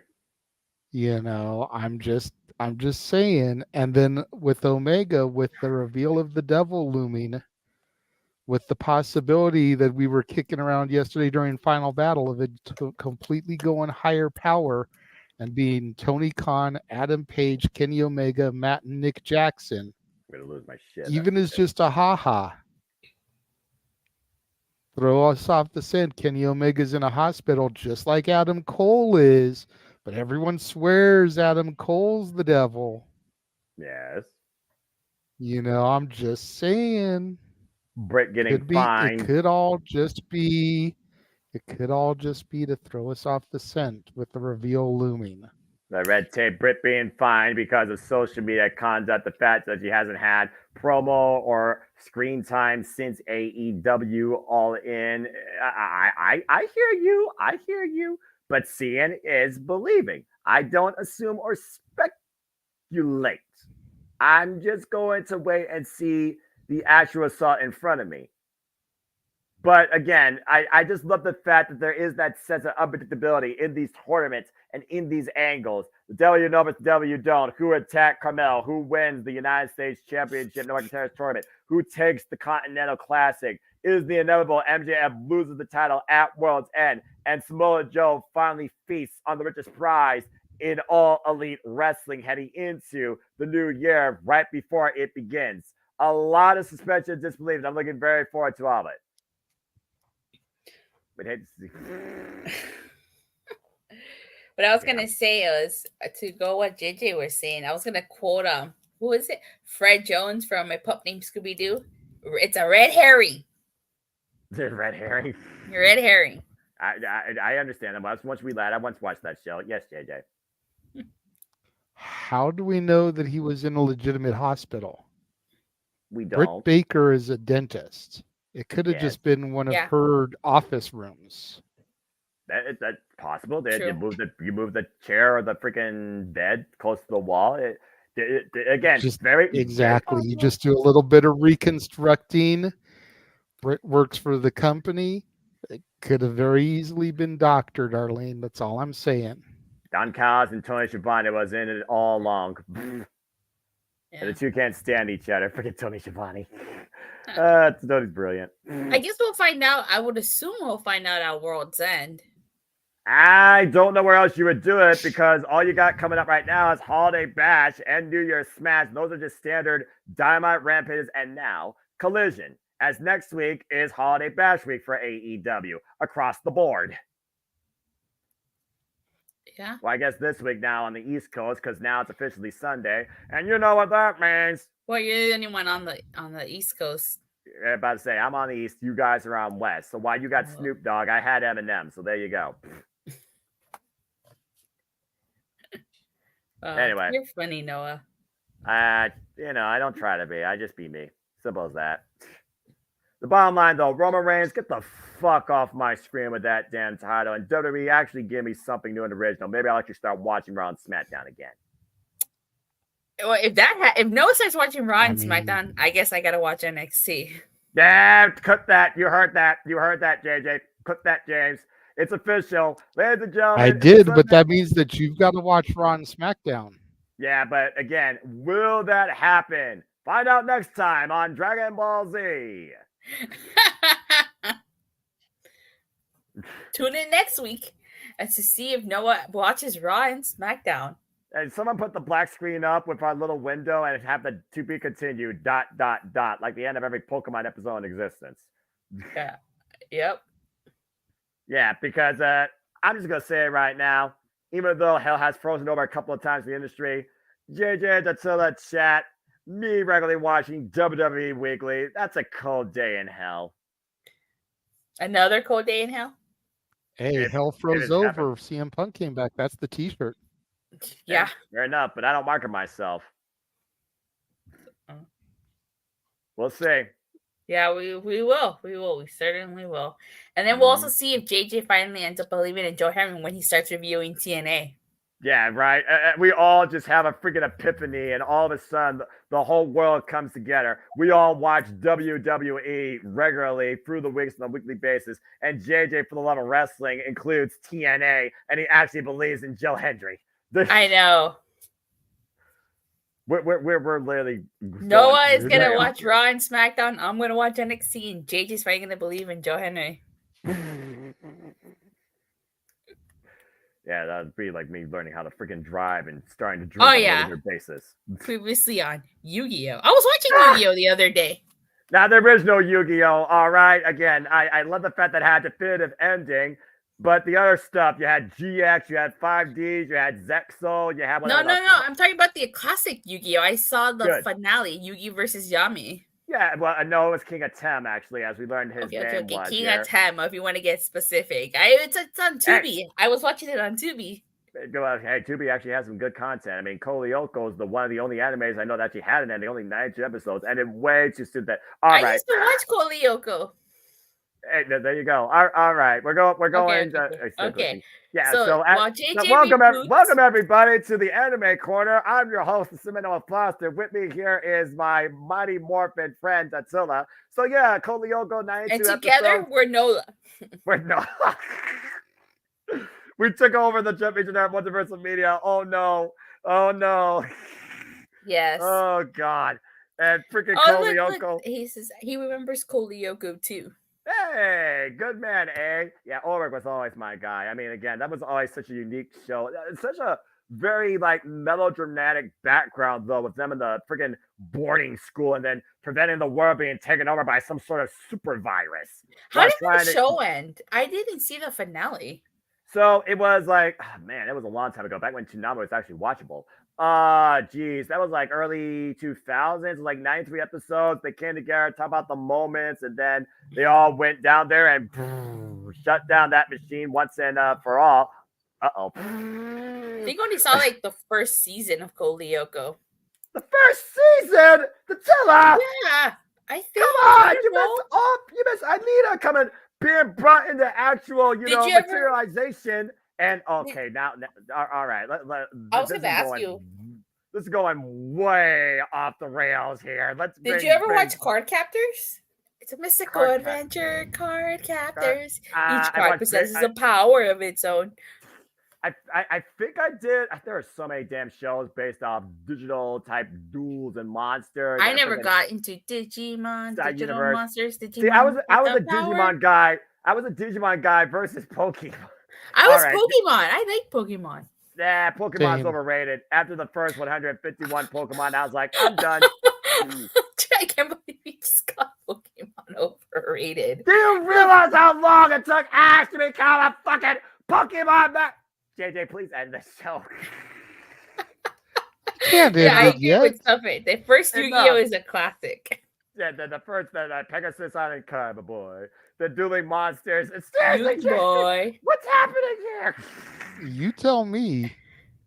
Look, Nola Foster. I don't think I ever watched the finale too. I just remember the pink hair girl getting out of the digital world for a few episodes. I remember having a bit of a crush on her too. Oh God, Aelita. I'm not gonna lie, she was kind of hot. But anyway, of course they're trying to reunite her with her father. It was a really weird show, all right, with a very unique melodramatic background. What's this? That was my anime growing up. Card Captors, man, the Japanese. Have you ever seen the Japanese version of Card Captors? I've seen some Japanese animes, but I mean, there's been some that's been dubbed that I found okay. I mean, for a short span of time, I was watching Fairy Tail, but that's a whole different anime. Jimbo the Coach. What's his name? A naming -1. He's the one that calls it Nola Foster. We're Nola Foster. Nola Foster? What? Yeah, what? If you read his comment, I saw. Your last name's not Foster. No, he's talking about you. Yeah, clearly. But the Nola is us. I also think us is open mic night, and I don't think we're the hosts. But we do believe in Joe Hendrick. Do you believe? Yeah, we believe. We believe. Anyway, JJ, take your show back, please. Let's end this before this goes way further. We're going to turn to an anime hour if we're not careful. This video knows will be brought to you by Crunchyroll. Hey, you know what? They have that on the Rokus here. Oh, fuck. This entire house, with the exception of me, is really into anime. Oh, well, I'm sorry, JJ. And hey, if Natalie wants to come on here and bring in and have a special anime episode, I think me and Attila will welcome it. Would you guys like to hear us talk more about anime? Leave a super chat. Yeah, leave a super chat. Speaking of super chats, we are going to roll another commercial before we begin our plugs. Okay. We're going to take a look at the Stat Boy ad, but if you still want Noah to do Agent N, the Men in Black, We told you it was a $25 super chat, Arlene. You've got the duration of the Stat Boy Sports Bar ad to figure it out. We will be right back. You ever wanted to come into a sports bar where the barkeeps know their game? Well, the Jeff Beecham Network Multiverse of Media has got a production just for you.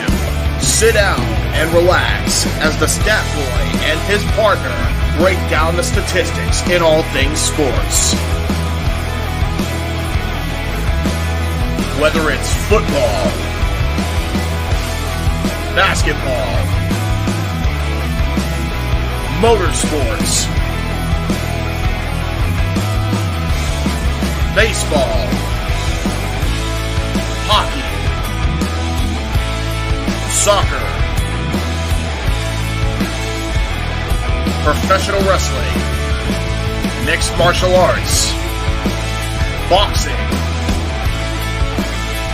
and much, much more. All are welcome.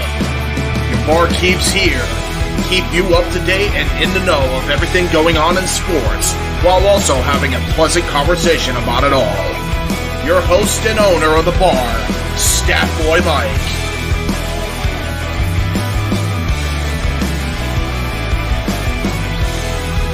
His partner in crime, Dory Lou.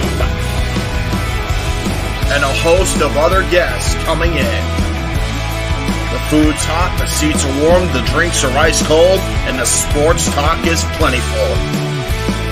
City 18 Studios presents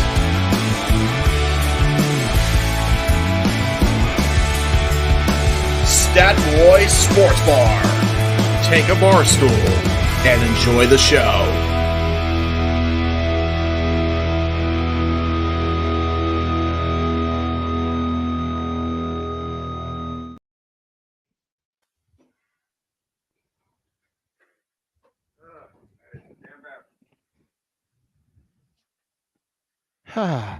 We are back. Damn, everyone's gone off camera. What the heck? Oh, I'm still here. Sorry. No, Hey, quick question. Did Tony Khan announce something? Did Tony Khan announce something at the show? Boy, I gotta freaking relieve myself. God. Huh? At which show, Datilla? Final battle? A final battle? Did he announce something? No, what? How about what about? No, I Final don't Battle? think so. What are you speaking of? I saw something. I'm on Twitter right now, and somebody just posted spoiler about what Tony Khan. I don't know if I should show you guys or Post it in the private chat. Yeah. And I'll let you know if it's something that we did hear about, and we can confirm. Okay. That being said, damn it, JJ, you freaking idiot! God bless it. Hey, you know what? Are you really Noah?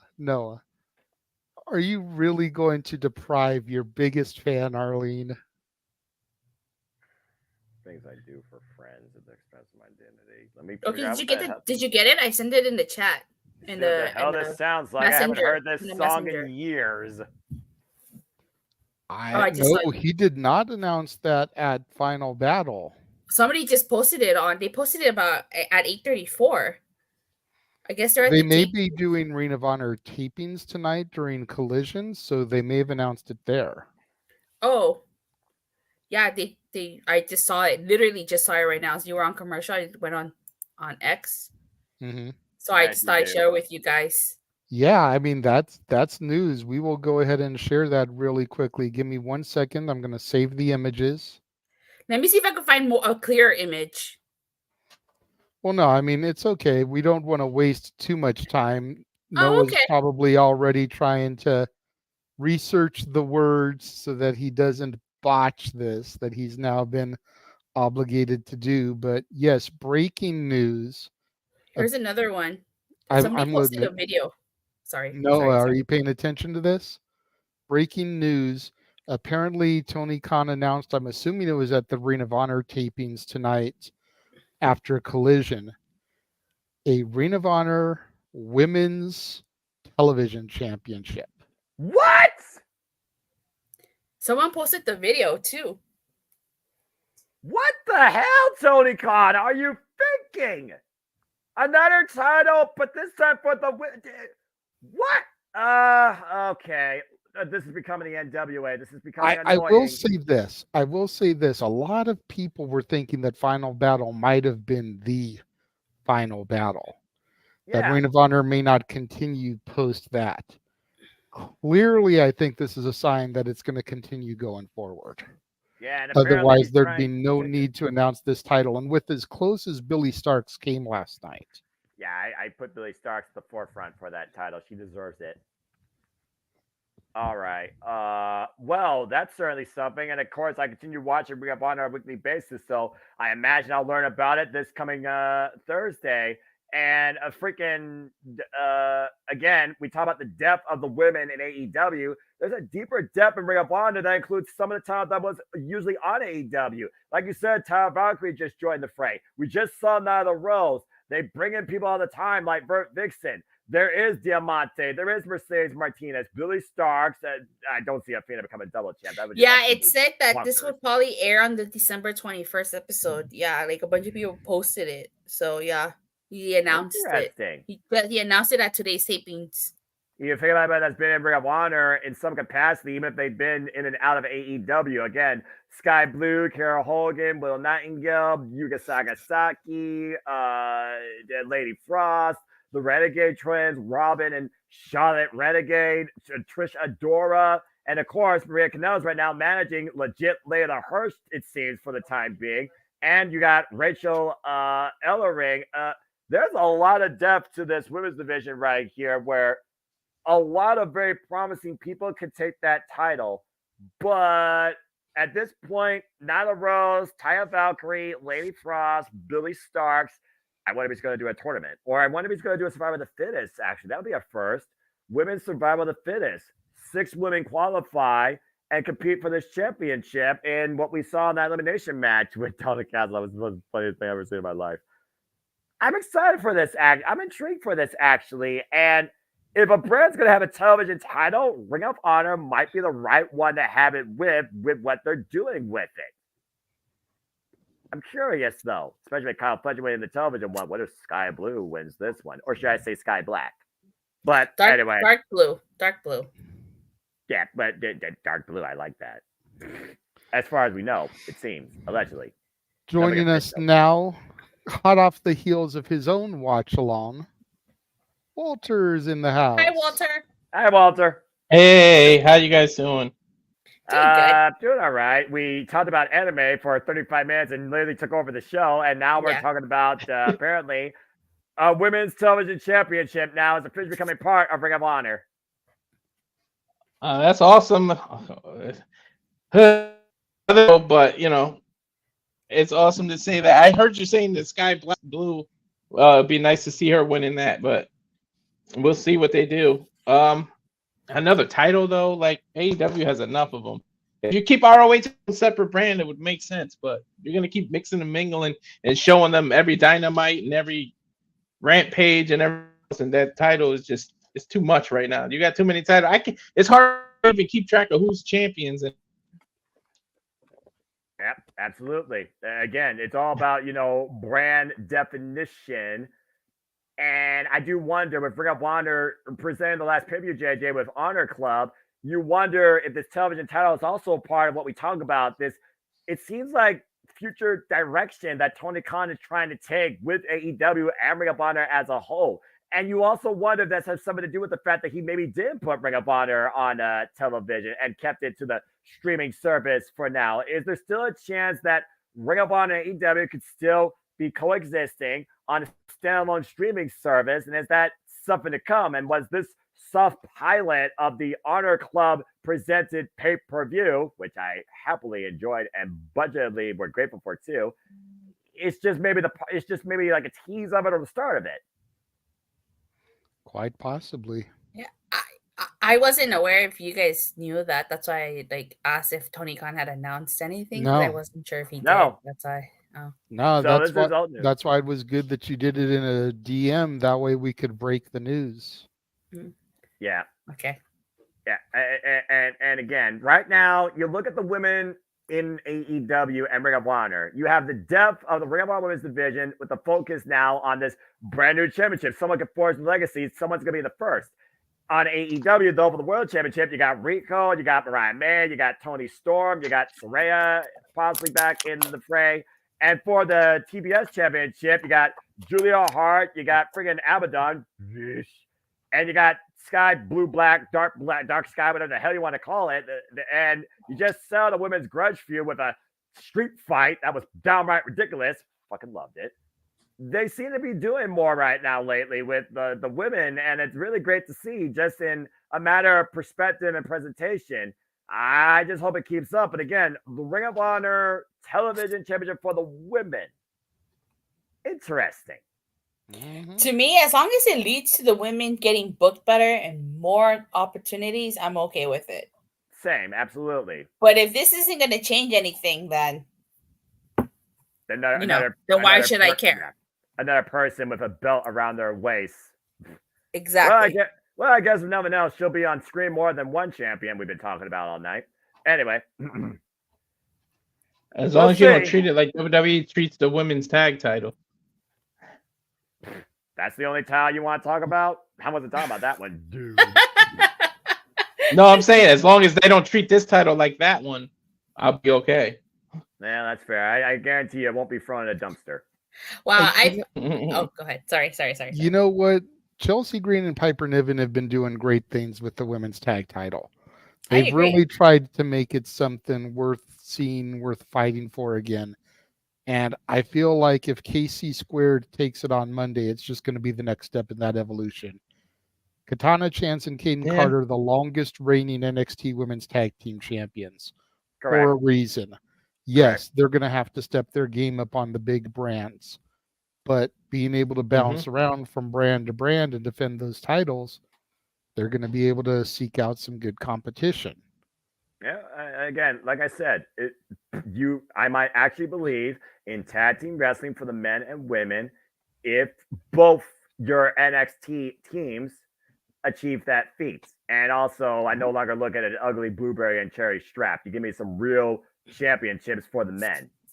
Just saying. Well, I told Noah before you guys came on, 2024 could really be the year of my NXT on the main brand. If the Creeds take the straps from Judgment Day, if KC Squared takes the belts off of Chelsea and Piper, and if Santos or Mello can end up challenging Logan Paul for the U.S. title, that'll be huge for my NXT. Yeah, I want the Kabuki Warriors to be the ones to take those titles off of Chelsea Green and Piper Niven. It's just for the simple fact that I feel like it rights the wrong from past booking and Damage Control, and you have an all-women stable that basically runs the women's division. Io Sky's champion, and the Kabuki Warriors are the tag team champions. I hear you, but right now Piper and Chelsea are heels. That's a heel match for the titles. You got to transition them to some baby faces for them to take it off of. Yeah, I know. It's just so move them to KC Squared, and then the Kabuki Warriors can be the ones to take them off of them, either at the Rumble or at Mania. You know, if Damage Control is really going to have a rebirth, Mania is the place to do it. Yeah. I was just saying that because Bailey said that they want those tag titles. So I was just like, okay, well, maybe they'll be the ones to. I don't think the rebirth has happened. So I just don't see it. It's about Bailey breaking up with them and then going on their own. It's not going to be about them all having titles. Because Io, I think she's about to lose that title soon. So I don't think it's going to be that. It's going to be about the rumblings within and crumbling within, and that's what WrestleMania is going to be about. Yeah, possibly. Yeah, Bailey's definitely going to get the Edge treatment. That's for sure. I do agree with that. So Noah, before we get to the shills, Walter is here now, so you got one more to embarrass yourself in front of. Are you ready to do it, good sir? Are you ready to give Arlene what she needs to see. The Men Why in the Black. fuck? Why the fuck would you people pay to hear me try and rap? And then Arlene, I have to know Turn my camera on for this. when he signs your CD to his biggest fan, are you wanting a copy of Noah, That's What I Call Music? Noah, That's What I Call Slow Jams? Or Noah, That's What I Call Disney? Which disc are you looking for him to sign? Why? Why are you doing this? Why? Why? Because we like you. You got a weird fucking way of showing it. Superman doesn't do this shit. He does commentary. Damn it. Superman? Simple. Oh, Simple Man. No, he said Superman. I heard that too, Datilla, and you know what that means. Words. Botch. Fuck me. I hate. Walter wants the copy of the Disney one signed, sealed, and delivered. Was FedEx or UPS? Either one. From one side of the country to the other. God. Why? Just remember, to any of you people that are actually going to purchase this CD and want it autographed, I'm going to have to ship it from California to Ohio, and then it's going to have to get shipped from Ohio to California or to wherever you live, Walter, and so on and so forth. So it's going to take some time to get everybody. You know, what they used to say in the actual infomercials, allow 3 to 6 weeks for delivery. Allow 3 to 6 weeks for delivery. Yeah. What a 4 to effing 6 nightmare. weeks. 4 to 6 weeks, good grief. With 3 payments of $19.99. But wait, there's more. You get an extra payment. Order now and we'll include. Call It's going to be a dope bop. Oh, God. We actually have one, an order now, and you get now. That's what I call Open Mic Night Volume 1. You get everybody 3 CDs except for the price Noah. of one. Everyone except Noah. Noah gets his own standalone disc. Why? But if you want me and Jeff and everybody else, that's where now That's What I Call Open Mic Night comes in. Oh my God, this is ridiculous. Are we done trying to be infomercial people here, like freaking Billy Mays or whatever, selling OxyClean? Hey, Arlene says that she wants hers to say, "To my biggest fan, Arlene, I appreciate you." The Simple Man. Simple autograph. We love you, Noah. You got a weird fucking way of showing I it. kind of feel bad, you guys, because I feel like had I not come in, you guys would have ended the show, and poor Noah wouldn't be going. We were on the perfect run for the first time in Open Mic Night history since JJ hosted, and you all fucked it up. I'm sorry. It went smooth with me, JJ, and Jeff. The afternoon one on the Sunday. Gosh. Oh God. That sweet. Hey, that's what you get for taking a week off, buddy. Right? He had church stuff he had to do. And putting a deity before us. It wasn't like I was literally laying in my bed eating a bunch of Doritos and drinking Mountain Dew, playing Call of Duty like most people who don't know what sunlight is. Damn it. So are you ready, sir? Here comes Noah in Black. Fucking hell, I don't even know how this song starts off. I gotta look this From thing a up. galaxy far, far away. Hey, at least you're not singing Getting Jiggy with it. That's Star Wars, you idiot. But Really? You don't know how Men in Black goes? It's Coolio rap, dude, and I know like the No, it's Will Smith, not Coolio. Will Smith. Whatever. Coolio's Gangster's Paradise. Gangster's Paradise. I heard of Amish Paradise. Okay, we are going down. Amish is word out. We are going down the wrong road here. Let's stop it. I'm looking up. All right. Oh, it is Will Smith. Galaxy Defenders. Oh God. I don't even Here know. comes Noah in Black. Oh, word. Let me see if I can find the intro. The moment you remember. That's the freaking chorus. I guess I'll use that as a starting point. All right. Let's just get this shit over with. Why the fuck is this By a thing? request and paid for by Arlene, doing Men in Black. Good Lord Almighty. Agent N, Noah Foster. Agent N. I'm the simple. Oh, you know what? I have a name still, thankfully. But all right, let me see if I can figure out the hell that's the song Will goes. Smith and Tommy Lee Jones are agents J and K in the movie, so you're Fair enough. Agent N. I'm not gonna lie. I saw the first movie. I think I saw the second. I don't remember seeing the third. Hey Noah, Okay, let me if see anything, if you're that embarrassed, just pull out the mind eraser at the end and flash it. I wish I had it. The neutralizer? Yes, that. Do I have that? No, I don't. Let me see if I can find this freaking thing. Okay. I remember when the movie came out, Burger King did a Happy Meal, and you could get a toy one of those. So I remember that. I remember those days. I remember that. Toy. Okay, let's see here. I think I found it. Oh, okay, it actually starts with the freaking chorus, and then it goes into like, oh Lord, this is a bunch of mishmash. All right, well, here goes. Arlene, Jeff was going to do it, but he's at a Christmas holiday party, so unfortunately he's no longer here to do the dance. The freaking what slide with the drop. I ain't even getting that part. Shoot, that's like the middle of the song, I think. I don't know what it is. All right, let me see here. I think I got it. Oh, that's a good beat. Here come the men in black. Don't let you remember. Here come the men in black. The galaxy's defenders. That's all kibosh. The good guys dressed in black, remember that. Just in case we ever face to face make contact. The title held by me, MIB, means what you think you saw, you did not see. That I don't even know what the rest of the words is. I think I was actually off track. Again, I'm not Will Smith for calling rap, but he's also doing it super fast also. So I'm just trying to see what the fuck this song is. I don't even know what this is. How the fuck? So don't blink, be what that was. It's now gone. Black suit with the black Ray-Bans on. Like a shadow, move in silence. Guard against extraterrestrial violence. But yo, we ain't got no government list. We straight don't exist. No names, no fingerprints. So something strange. Watch your back, because you never quite know where the MIB is at. And here comes the men in black. I don't do rap, all right? Galaxies Defenders. I can tell.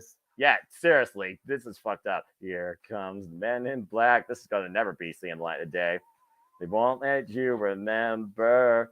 Never the deepest, the darkest night. On the horizon, bright light. Enter sight, tight. Camera zoom, impending doom. But then, like boom, black suits put up the room. With the quickest talk with the witnesses. Hypnotize and neutralize. The vivid memories turn to fantasies. I know MIBs. Can I please stop doing this shit? I prefer singing than rapping, Noah. Yeah, seriously. Noah, don't rap. That was fucked up. Noah, I have a question for you. What? Did you really say that this is never going to see the light of day? Like, I'm not going to snip this first thing tomorrow morning?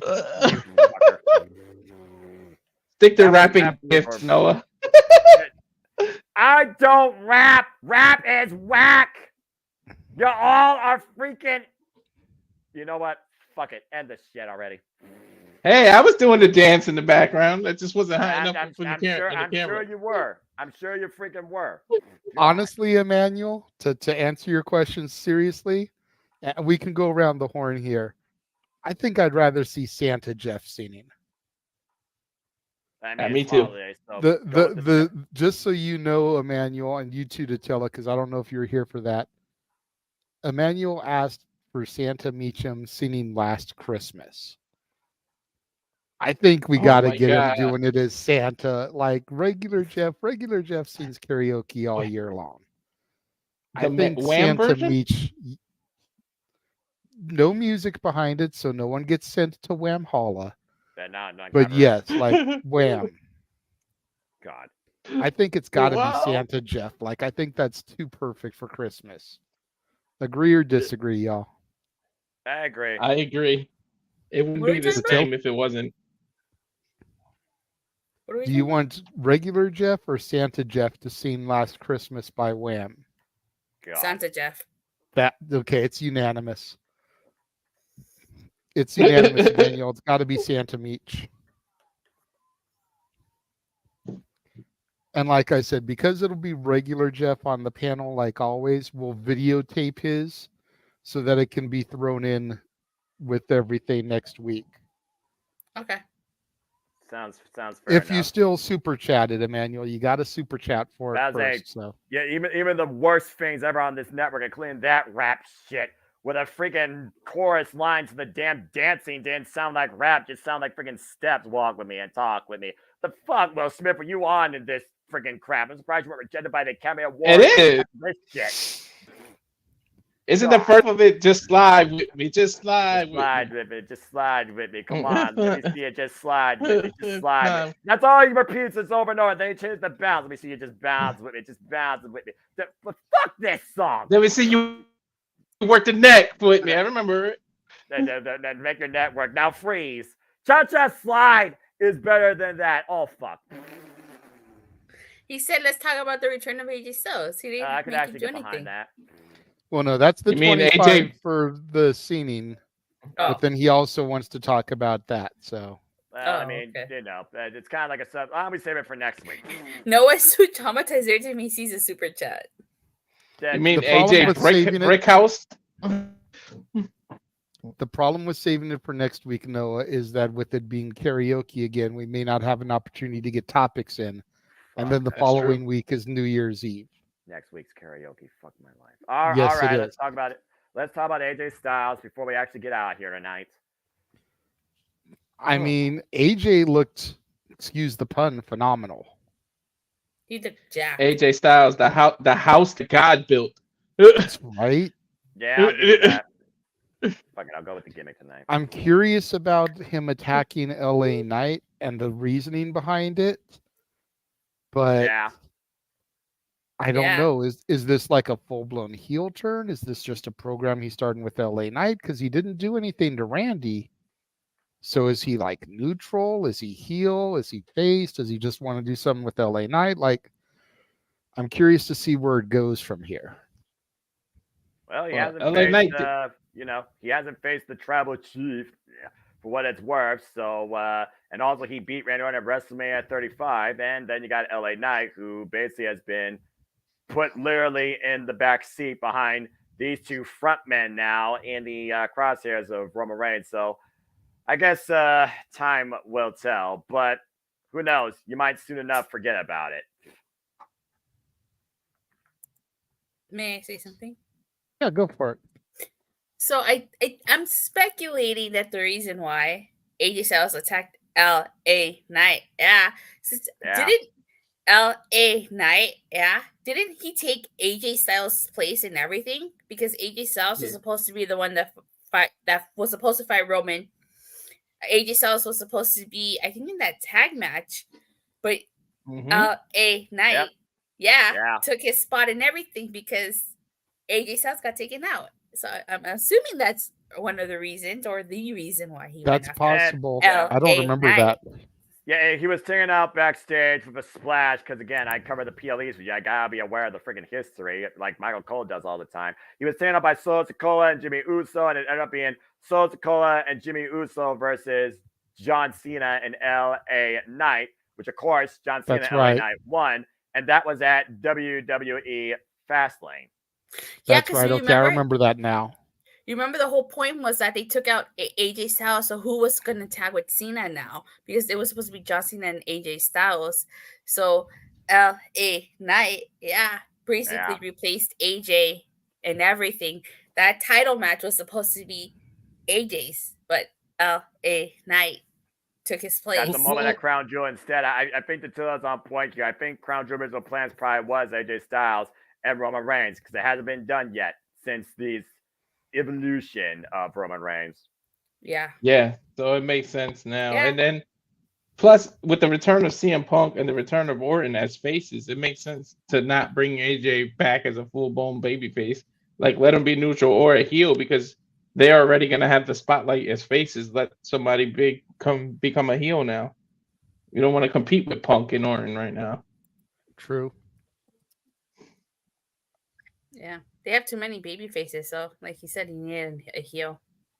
And yet They do, but Roman, the tribal chief, is a heel. So if you're going to try to position him to challenge Roman eventually, you need him to be a babyface. True, which I think will probably get there somehow.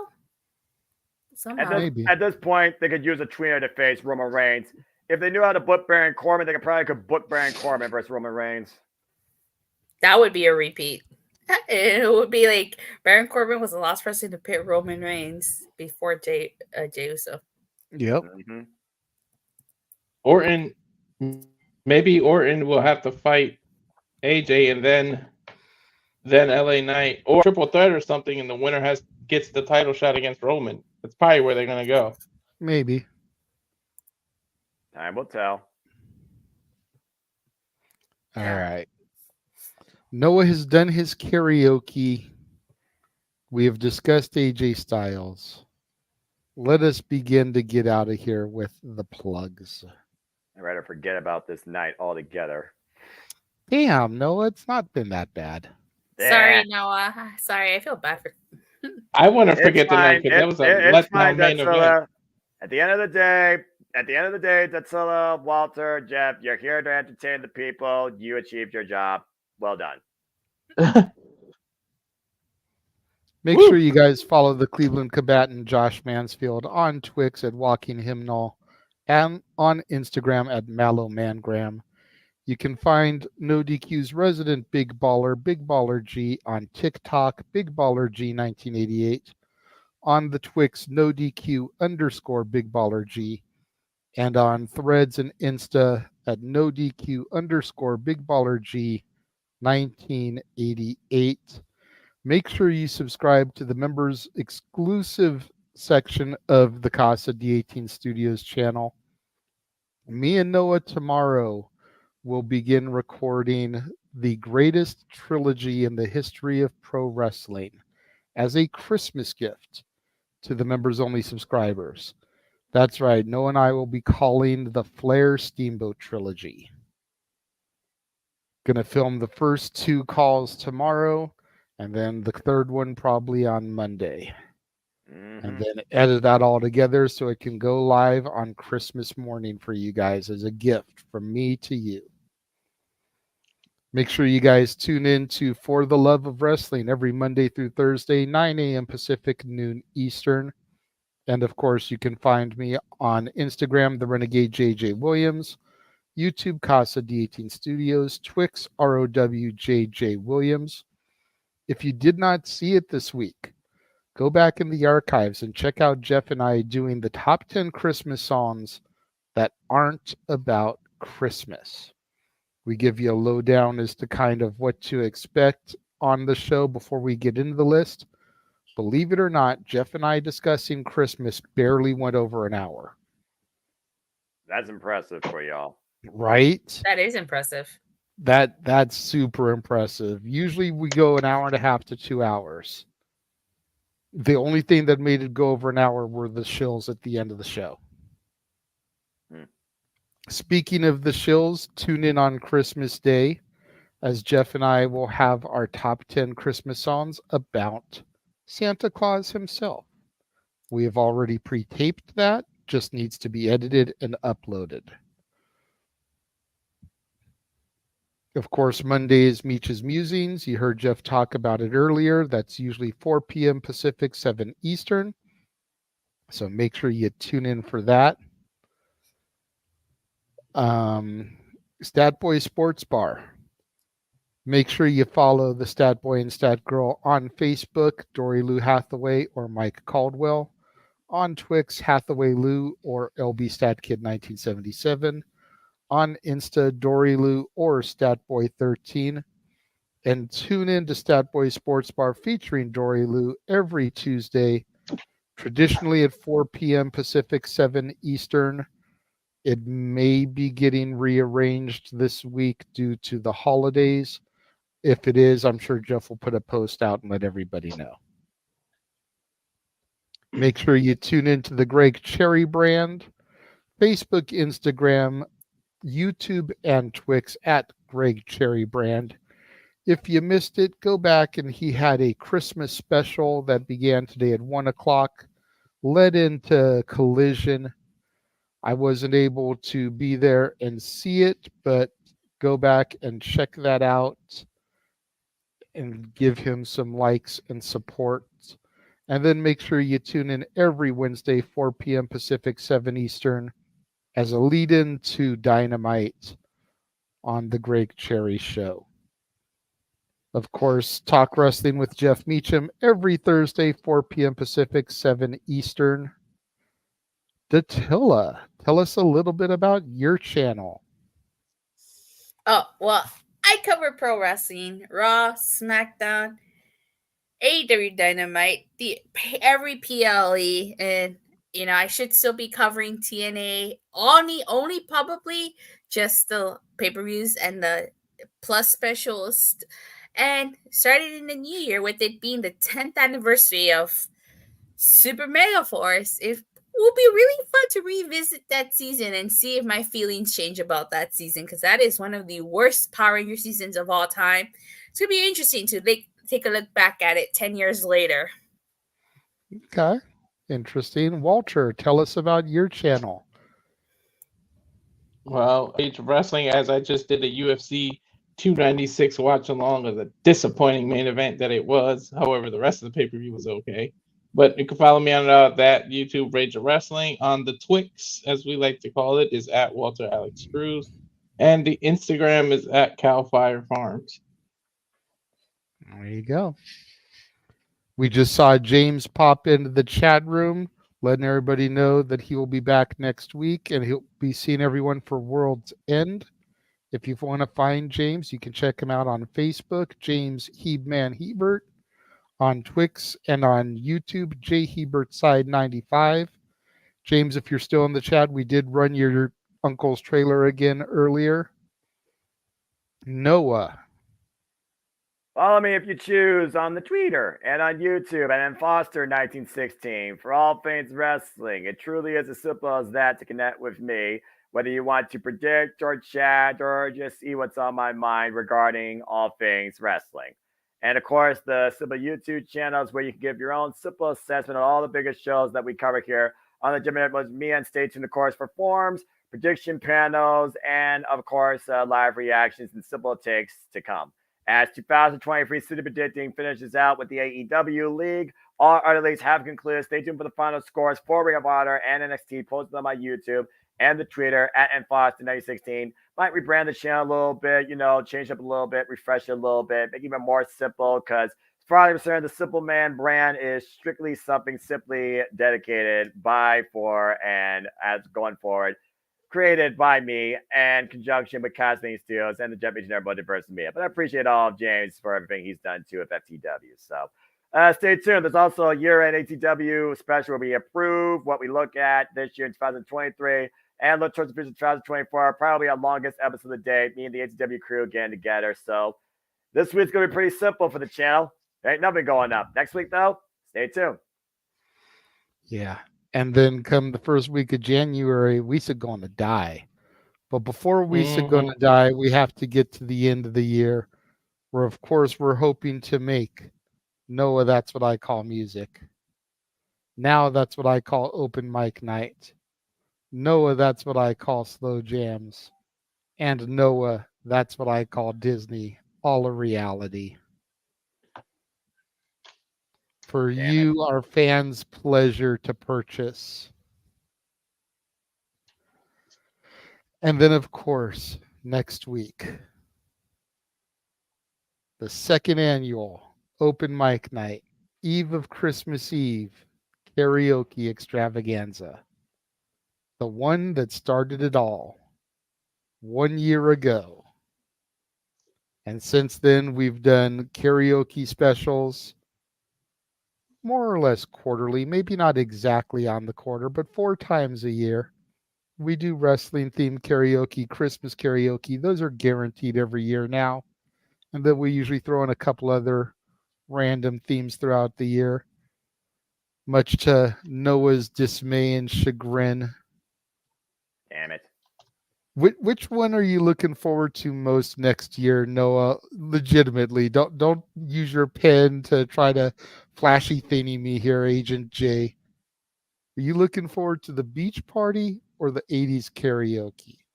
At least the 80s I could tolerate because I'm a fan of neon, synthwave, and pop music. So, if anything, 1% enthusiasm, I'll give you the 80s just because of that. A's and Synthwave forever. There you go. So that will just about wrap it up for us here this evening. I want to make sure to thank Jeff for popping in and joining us, if even ever so briefly. Want to thank Datilla and Walter for popping in when they were able to. Noah for riding with me throughout the entire crazy thing, morphing into Agent N, doing Men in Black. We had a fantastic call earlier, WrestleMania 7, to get us ready for the road to 40.